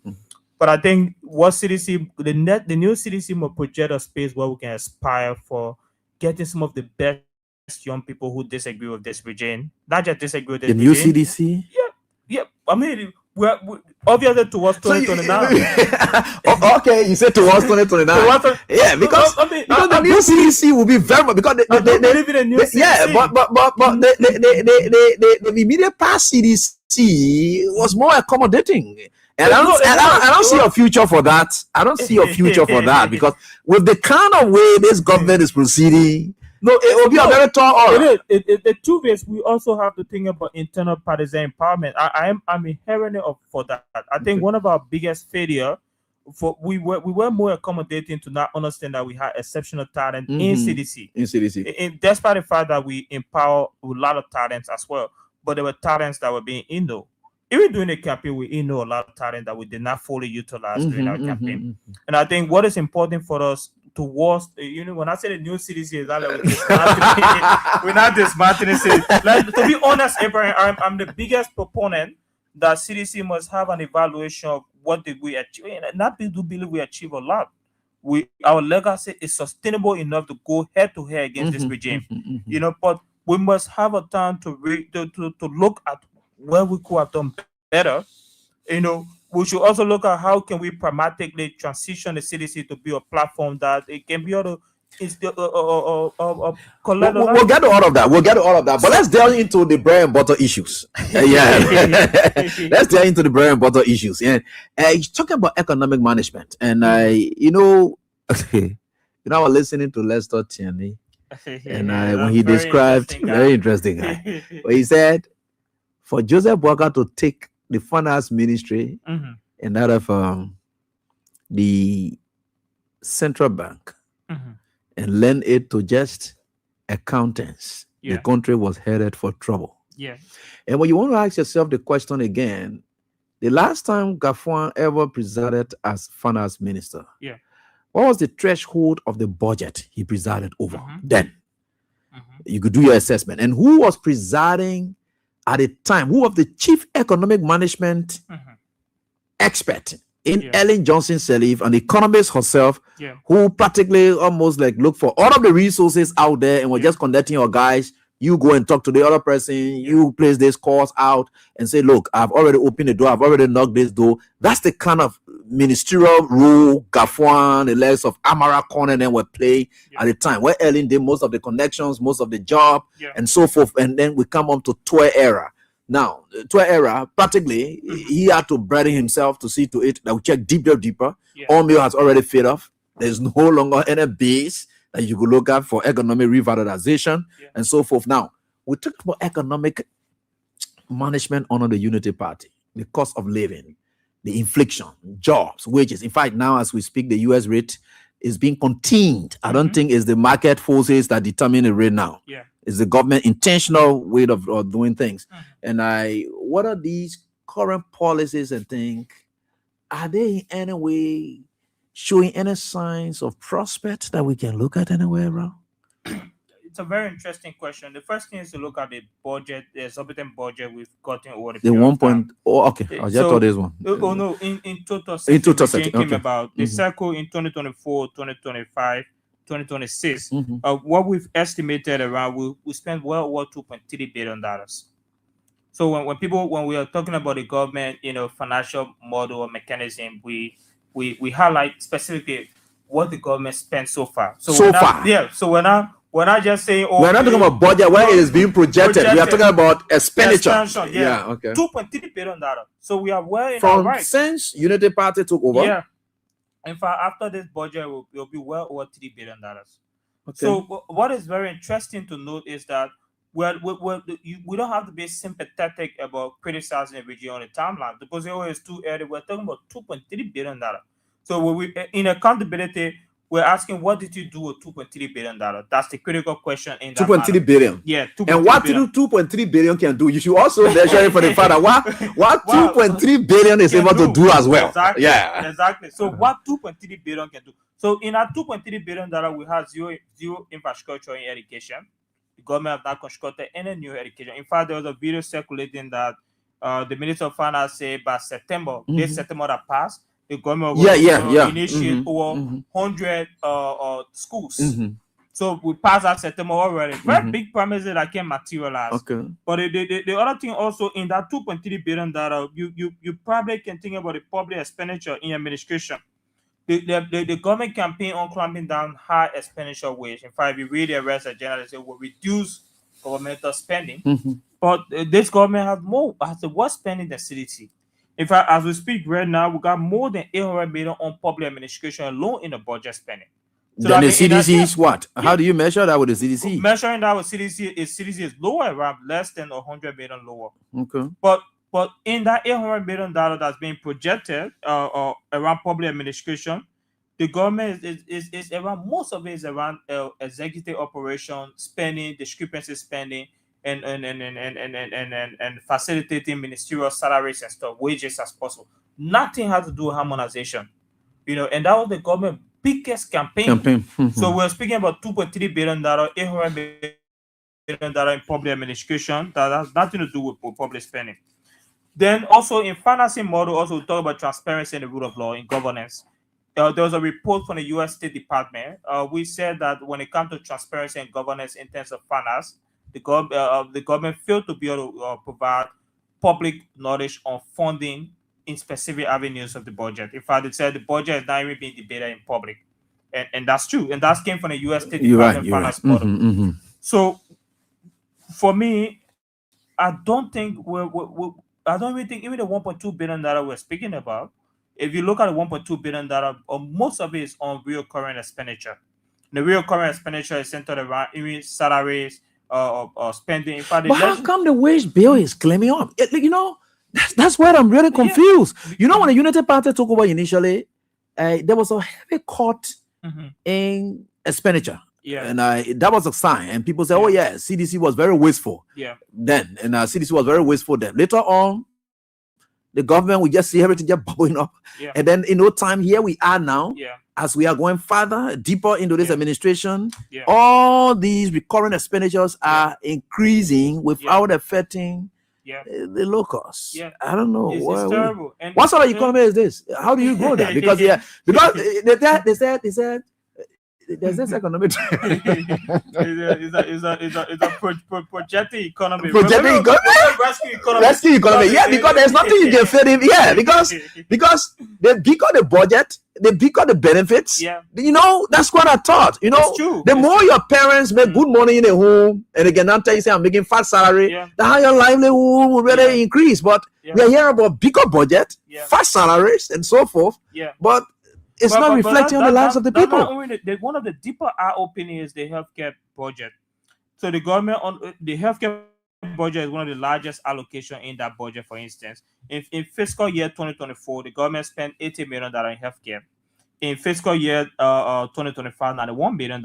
In the current budget, the budget has expanded from $75 to $102 million, depending on how we classify it within the budget. But in that budget, there's no new hospital being built. There is. Is it not captured there? Because that's right. Yeah. So in all of that budget, we put all together, we are talking about millions of dollars being spent. Yeah, but it's possible that you have captured it, but it was not built. Then there's go. Then there could be a problem. That could be a problem. It is the problem. The problem is beyond just the fact that there is no new hospital built. Rural access to healthcare is still a challenge in Liberia. And beyond just rural access to healthcare, one of the fundamental things the Unity Party projected in a policy, which is maternal mortality reduction, under this government, there's an increase in maternal mortality. In fact, every day, if you take a deeper case study, you find out that there are a lot of women dying just because of lack of healthcare during their pregnancy. Mm-hmm. Being pregnant in this country now under this government is considered a death sentence. And I'm not mincing my words about it because it's true. In JFK, there was a trend on Facebook one time where the women were sharing their story, and they were explaining how some of their friends went to the hospital, very lively conditions, and they came out dead. So this is the situation we're in, and we are spending millions, and we can. And what is very interesting is the government is making mockery of the situation. That the first lady is going to put bare shit in a hospital right. Yeah, not saying solving she's the champion problem. mortality is extremely terrible. But that's how deeper the hypocrisy is. We are not confronting the challenges. We are spending millions of dollars. So the budget in itself is very interesting. But many have thought, when COVID, every disappointment is a blessing. Mm-hmm. When Ebola struck this country, when the entire world attention was turned to Liberia, many have thought that was going to pick up point for Liberia's health revitalization. Mm-hmm. We thought that we have had hospitals, we have better health facilities, until everything crumbled after the Ebola crisis. Mm-hmm. Now, we just thought that with the CDC, who model of coming after, the construction, prioritizing health sector, though most of the health practitioners, they looked at the CDC as the worst administration for them, and they campaigned against the CDC, but there were facilities being built, several other persons were being employed, and many had thought that the Unity Party coming on at this time and age would have done just marvelous to just improve on the issue of health, especially getting a huge support from the health sector, leading towards the presidency of Joseph Boakai. That's what we assume. Unfortunately, that's exactly what we assume. But the truth is that the what we're seeing currently is extremely terrible, and I feel bad for the civil servants.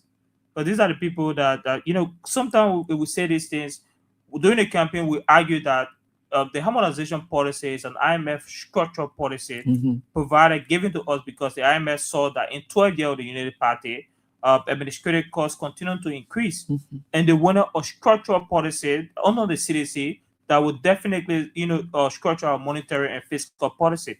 In fact, if you read the 2023 report that came from the World Bank, the last report under the CDC, it tells you clearly that fiscal and monetary policy was extremely good under the CDC. In fact, the World Bank praised our fiscal and monetary policy because we had a structure in place. There was a letter of commendation even given to Samuel Toy. Yes, commending him for the high critical decision that was taken. Yes, that would made him lose political relevance. Yes. But again, it was more about saving the country's image. And these reports are out there. They are out there. And very interesting as possible, one of the biggest in the Unity Party campaign was the U.S. State Department report. But this year, did you read the U.S. State Department report? The worst ever under the regime. Yeah, that was terrible. The words that are being used in the U.S. State Department report will tell you that this government don't even care about the rule of law.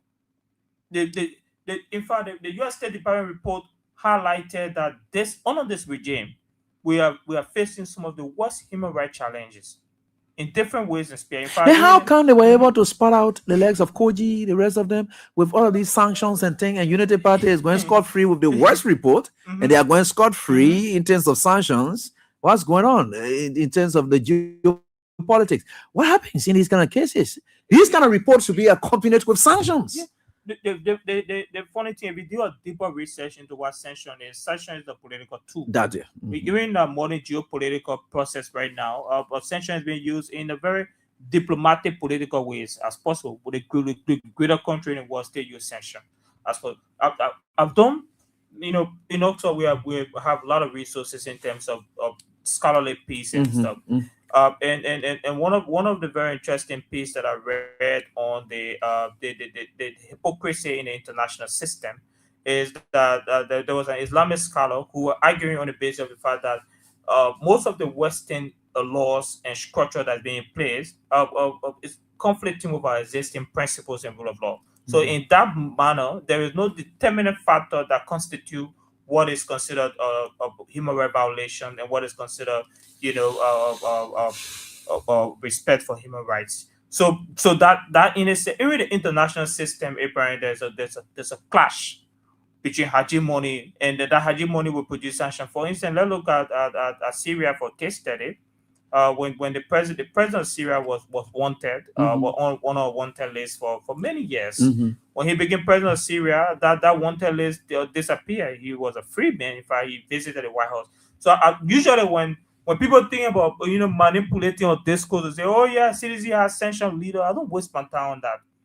Because I know what constitutes sanction from a political theory perspective, right? And I know what sanction the HPX and all of those things. It's almost self interest driven, then more towards human rights issues. It is. And so, what is most important to recognize is that Liberia is a sovereign state. If you have an issue, go to court with it. The regime currently, as we speak, is being embarrassed in court.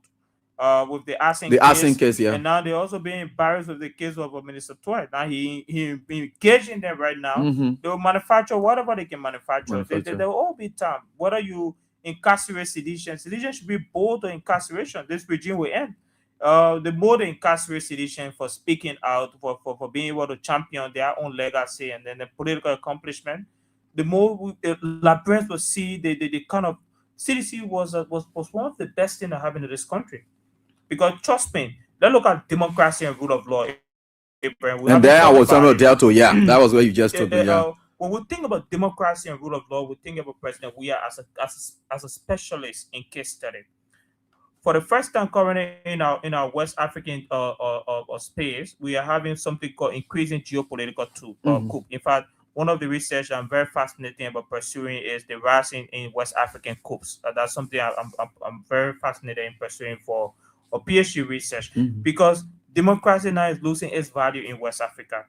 Most of the country, in fact, Guinea-Bissau recently had a attempted coup as well. There's Niger, there's Burkina Faso, and so forth. So the rule of law is not even framed in that context of democratic. And let me just take you to a most recent incident, which of course could point to that as well. You remember there was a scuffle between the AFL and that of the police. You heard the citizens chant. Yeah. They said we want the AFL. Yeah. Some of them will practically even want for the AFL to take over the government. Yeah. So you see where the coup mentality come from when the citizens start bringing all of these things and supporting that. Yeah. It comes from and that's the very interesting thing. The point is most of these tenets of coups come from the uprising from citizens on how government is not delivering to their perception. Right. It also comes from the isolation for citizens. Yeah. Let's say, for instance, now how citizens are being treated in this country. There'll be a time where citizens will not. For now, citizens are basically trying to be patriotic as possible. Trust me. There are a lot of citizens in this country that have been listening to their story of how they've been discriminated and ostracized from public office because of their political affiliation. You realize that this government is running an entrenched, polarized government. That you no longer have that identity to be a Liberian if you're a citizen currently in this country. You are not respected, you are not recognized. But for some of us, we don't care about it. You must be a soccer fan to have that recognition. But the truth in the matter is, President, we are in the midst of that leverage where political leaders are transitioning into dictators, no longer allowing the political tenants and election to have the whole of the day. President, we are delivered in the most contested electoral process, less than 3%, which is below the international margin of error in any electoral process, still went up and stood up and say, and considered. What more could you have from a leader who believes in democracy? And that's why we tell a lot of people, this man is more patriotic than any Liberian you can ever think about. The timeline that he started being cheated in electoral process, the president we have started being cheated in our electoral process in 2005. In fact, in 2011, when he was cheated for the outcome of the electoral process, he went on and took a peace ambassadorial role, came back, fought his way through, and got elected. And as president, his legacy speaks for himself. But even as president during that timeline, in a time where there was less than 3% margin of error, he conceded an electoral process where we can challenge the outcome of the electoral process because it was 3% margin of error. Any political law challenge it. President Barker challenged an election that he had more than 15% differences in votes. So for me, in democracy and the rule of law, I see CDC as a bastion of hope. And we don't talk about that a lot, Abraham. This political party is the biggest former political party that respects democratic pillars in our history. And that's not a matter of argument, that's a matter of truth and facts. No political party is more patriotic than CDC. Democratic. Yeah. No political party. But Greg Grace, how do you compare Greg Grace's response to the president's statement in the church where he talked about there's not democracy, seeing police all in the streets? And Greg Grace had to react and say that, look, police being in the street, it does not mean that it's undemocratic. But Greg running a police state, how long? If Greg did that on Manaseli, when CDC came here, he went by in Philadelphia. Right? I mean, if you think he's a Harvard graduate for case study, and when you imagine how him being a Harvard graduate see policing in the ways that you might be able to intimidate opposition, that's not how democracy works. That's why the U.S. State Department highlighted them in the report. Okay. The U.S. State Department report highlighted the police. In fact, they said the police brutality at a very high level, clamping down on opposition and intimidation tactic. So, in Gregory's case, he must be very careful as possible. As a police director, he's moving in a way. Look, power is arrogance, and that's the truth about it. How you manage power, speak more about your courage, about your understanding and your moral principle. The fact of the matter here, Abraham, is that the police is running an entrenched partisan policing, where even if CDC, not even CDC, stand protest, for instance, stand literally having a protest, and the first thing the police think about is to put fire truck with hot water out. That's intimidation. In every country around the world, protest is a hallmark of democracy. Even in Oxford, professors protest for their salary. No money as possible. Nobody will go bring hot water car to intimidate protesters to stand for their right. Spain had a very genuine cause that they were protesting about. They were protesting on bread and butter issue. They are legitimate Liberians who should be able to, anchor their views and perspective that governance should be better for Liberians. If you take a case study now and do a video in the markets and everywhere around, you realize that a lot of people are complaining on the bread and butter issues. But this is the response from the police. The police said that, oh, we'll bring hot water. In fact, they did some video that they were fighting terrorists and stuff. And it's very interesting. That's Gregory and Bogart's kind of policing. But that's their policing. But everything, there is time to everything. Political leadership will end at the ballot box. So hopefully they will intimidate the Liberians that will be voting on that day, so we can also. And worsening daily hardship. Let's just conclude on this. The issue about the fight against corruption and rule of law, and I would like to go into that quickly. The Boakai administration, when he took over, he made it to appear as if he was serious to fight corruption, suspending people from tenure positions just on the basis of GSE audit reports. And subsequently, when those same persons were to go back and say, yes, we want to turn in our resignation, he will wholeheartedly accept it with thanks. And slapping that GSE audit report that he may have used.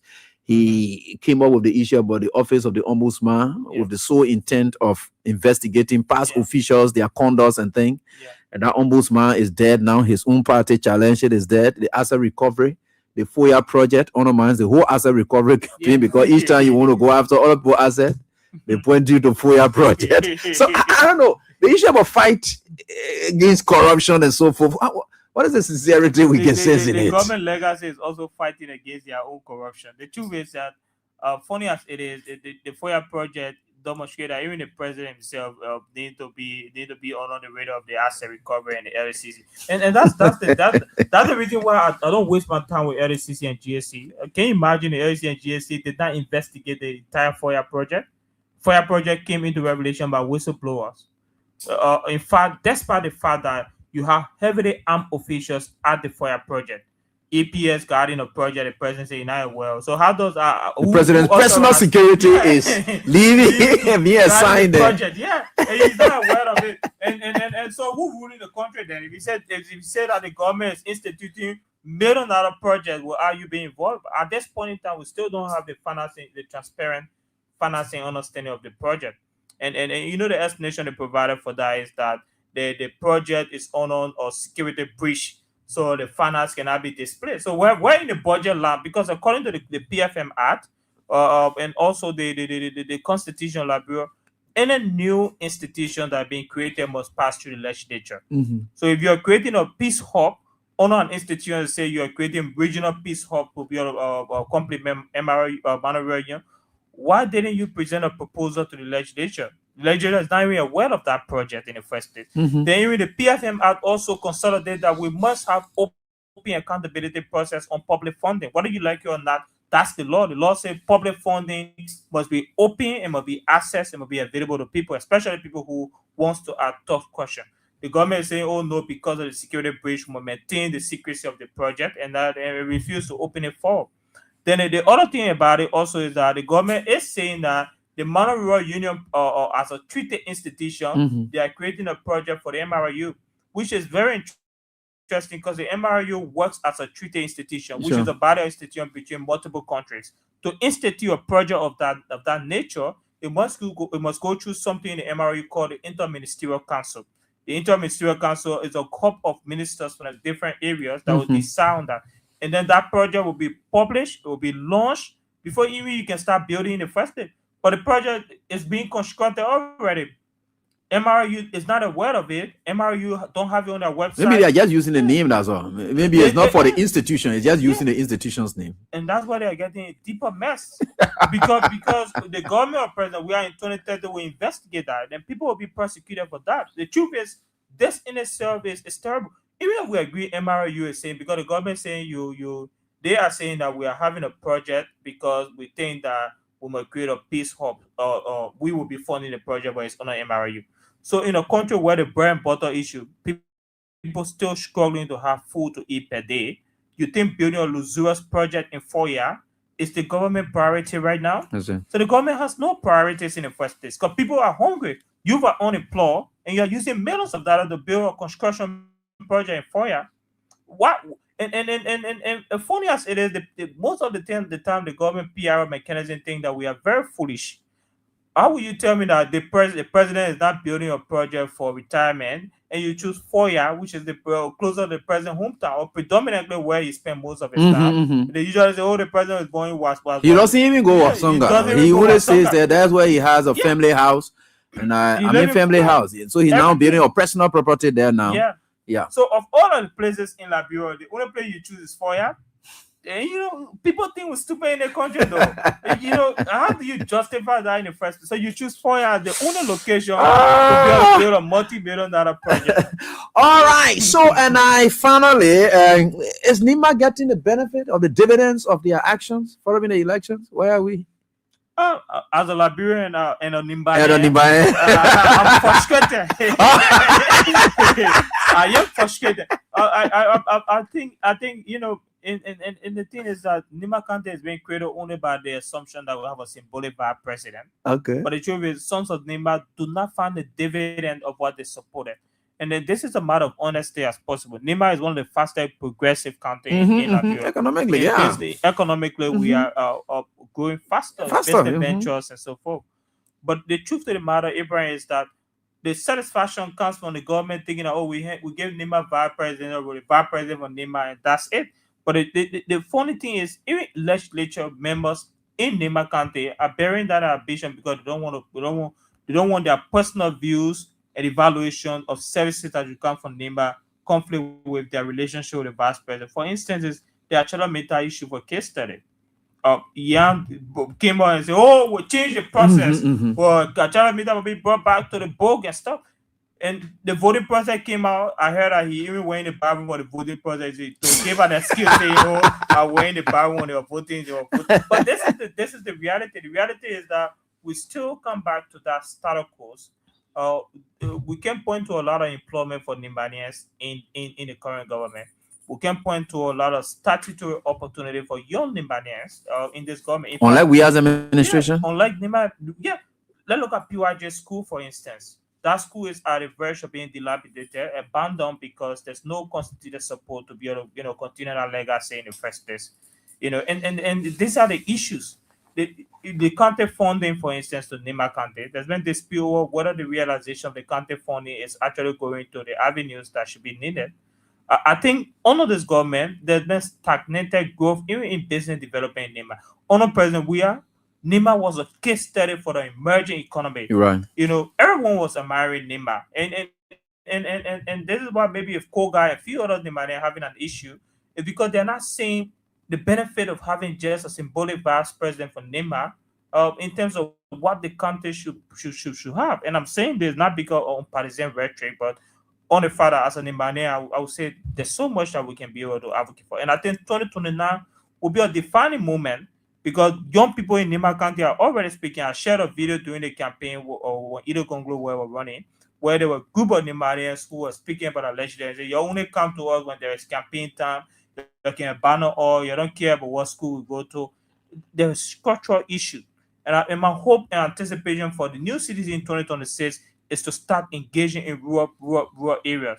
Document some of these things. Document the views of young people in different counties that have been neglected and abandoned. And bring these things because people don't know these things. They just assume that, Nima is under full control.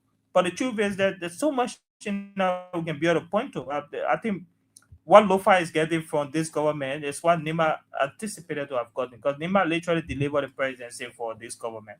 Tier 1. He had been right here with us, a prominent son of Nima County there, any on our notes. And we are very grateful. So let's just interact with a few callers, then you can get leaving. Sure. So let's get to the lines, interact with our callers right here on this very day. It's been quite a fascinating one. Our guest lecturer has been so great. And thanks so much for being here, my brother. So let's get to the lines. Interact with you briefly. Our mothers, your lines open as well. Please be brief. No time, please. Hello, how are you doing? Yeah, thank you very much. Good evening, Eddie. Yeah, please go on. Yeah, thank you. I'm Spencer Mohammed, and I call from a Propo Corner, down Coast Spoon Hill, West Town. Thank you very much. Guest lecturer, I want to commend you for your brilliant deliberation. And I believe, going forward, CDC and down set the stage. Thank you very much. These are the things we have been advocating for. Let's tell the guys that CDC to Thank you very much. May God bless us. And make President we have to return 2029. Thank you very much. Thank you. I appreciate that. Next caller. Hello, how are you doing? Yeah, but if you come here. I'm doing fine. Please go on.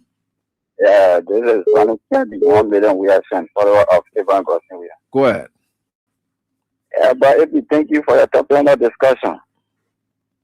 But if you, I just want to pray for you, let God guide you, let God give you long life, let God may all we join in the new year with prosperity, and Lord, let God guide your family. Let God guide all citizens. Amen. Let God guide all the opposition. Okay. Yeah, thank you. Thank you so much. And I will soon get to the diaspora line quickly, but let me get on to this one. Tia, quickly, let's hear from you.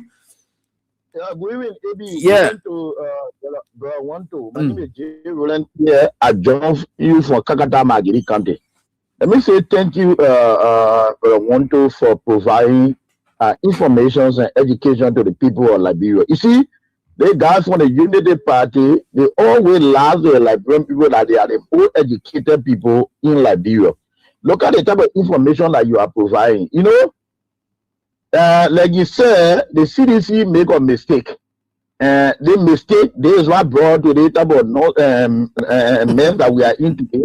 And today, the Liberian people are suffering it. Take the microphone to the marketeers. Go to the market, go to the rural place. The people are crying. Even some of the people that voted for the United Party, they say they put curse on themselves because they are suffering it. They prepare just working government for me and a wife Katubu Baga to get a job, but nothing they are doing to change the livelihoods of the people. The people are suffering. And then the few guys are enjoying, they pass around saying that your Papa is doing well. How will you spend 42 years in government? And today, almost going to 3 years, you are not initiate a one project that will change the livelihood of the people. The government that you condemned yesterday, everything that you condemn is the thing that you are working on. You know, we will continue to provide information to our people. Okay. And the people are regretting. Okay. And comes 2029, the people will decide who become president for this country. Okay. Thank you. Thank you. Let me get on to the line and medicine and Yabdulu. What's up? AB, thank you guys so much. I want to thank my Peking 1-2 for that brilliant discussion. You know, it's so funny when you hear people in the Unity Party, these people are uneducated. I don't know which one of them can face this 1-2 when it comes to discussing issues based on facts, intellectualism. None of them. So I just want to make my point on this issue. AB, this person said, George, we are government did nothing. George, we are government destroy Liberia. But when you and myself look at the definition of destruction in dictionary, everything that it says George, we are did in Liberia are destruction. That what they want to take credit for. How can you want to take credit for destruction? Like for instance, the RRA road that the planted light on in the field day. That road had a blueprint that you see light on both sides from here to the airport. It's part of the contract that was given to the contractor. Those lights were to be planted when the road is completed. Is that a destruction? Just as Mambara was listening, George, we have built a 14-meter hospital in his first year. What has Waka done in his first year? We have gone 2 years. And we enter in a 3rd year. What has he done? A toilet, modern pen latrine, Waka has not built it. Besides the Puri Buddha he put down in Liberia. You know, citizens did not make any mistake. The Liberian people allowed them to be used as law. They used them with law from Ghana and they bought it.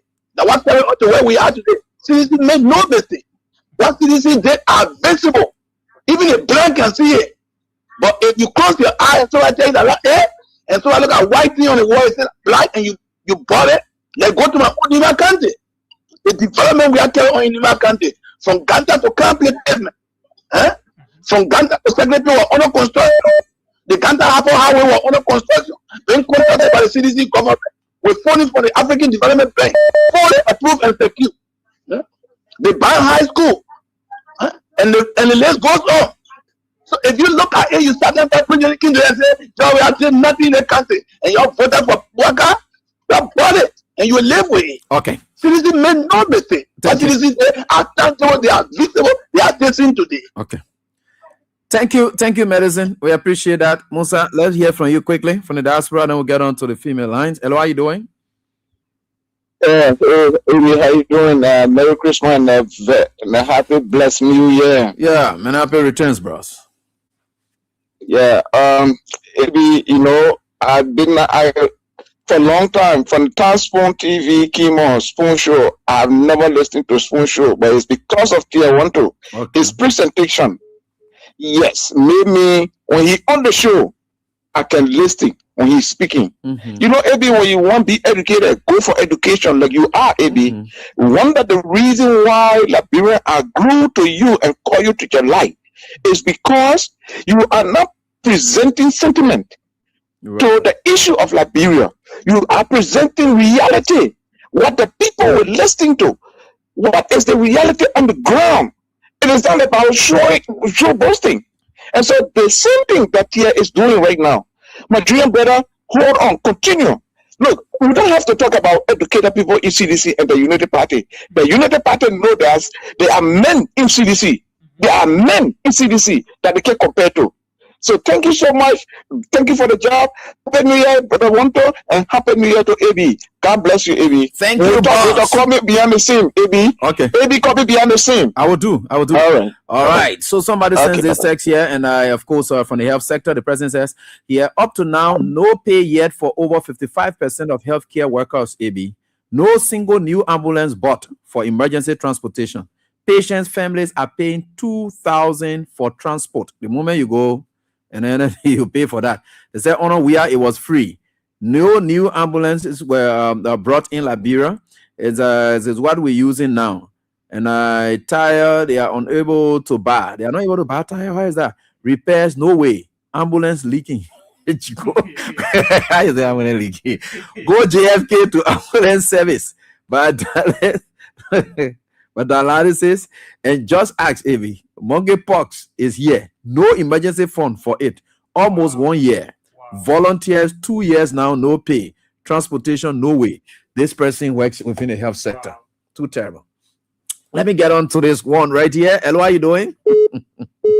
Yeah, good chilling. Let's hear from you. Well, first of all, give me the opportunity to speak this evening about concerning this republic. Thank you, Mr. Tu, for lighting us. Guess what? I was in the court today. I'm Brother A. We are Toba. Speaking to you this evening. We are heading to different, but today I told the people that we that are listening, especially we the crew, don't say because we are leaders, we don't want peace, so that it's our Superman. And Friday we are going by. We are going by. And the time they will see that, yes, the cool people, they are ready. Okay. All right, thank you. Let me get on to the WhatsApp line as well. Hello, how are you doing?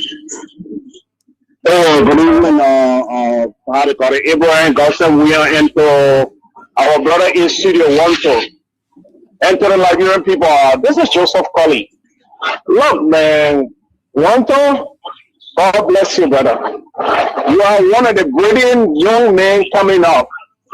And I pray that, you will keep it up for your motherland. Because it's not just, today.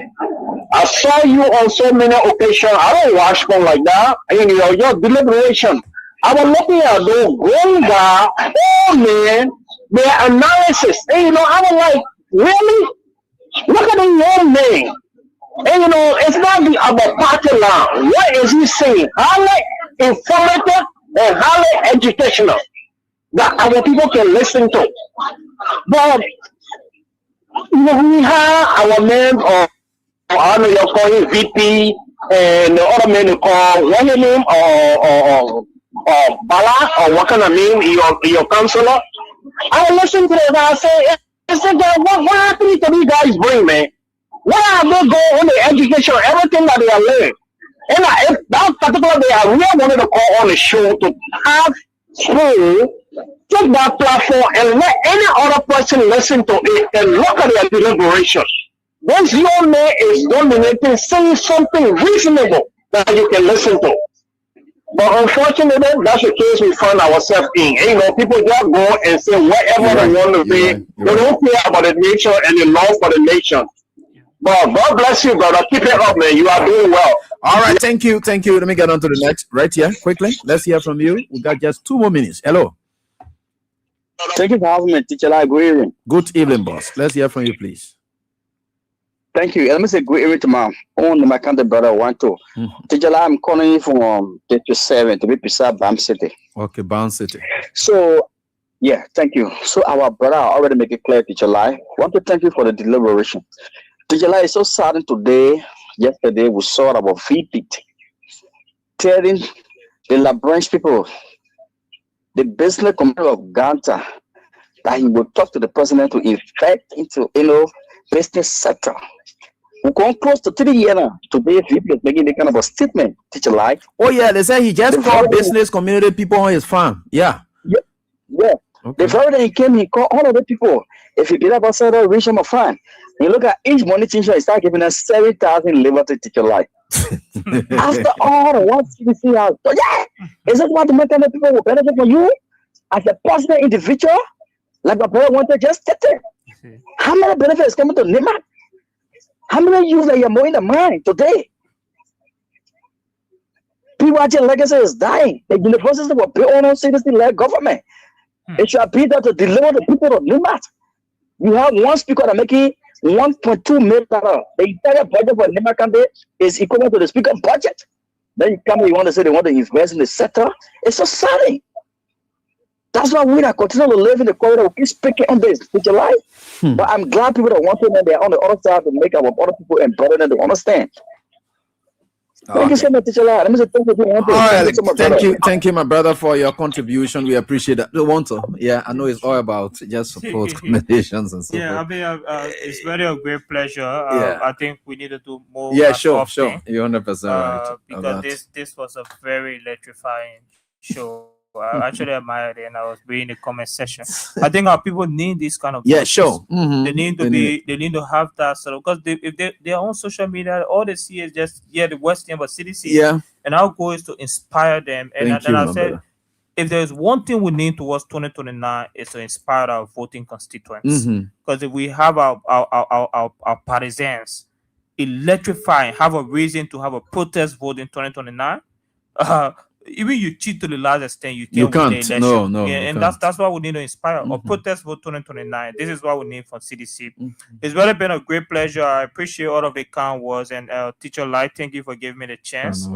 We appreciate all you do for CDC. Continue doing it. Never stop. No matter how the guys don't want to try to cannulate you. Is it cannulate? Where you cannulate? Where you coin that one from? A new one. Cannulation? We got the potolization. The potolization, then the cannulation. Okay. But it's been great, and I really appreciate it. Thank you. Thank you so much. I appreciate it. All right, you're most welcome, my brother. Thank you. And of course, he has been right here with us tonight. It's been quite firing. Thank you so much. And we look forward to getting more of these kind of conversations leading on to 2026, 2027. The closest we get to election, the better we will get more on it. And we are grateful to the Almighty God for everything. So until we are back here tomorrow, God willing, with another edition of the show, you have a pleasant night.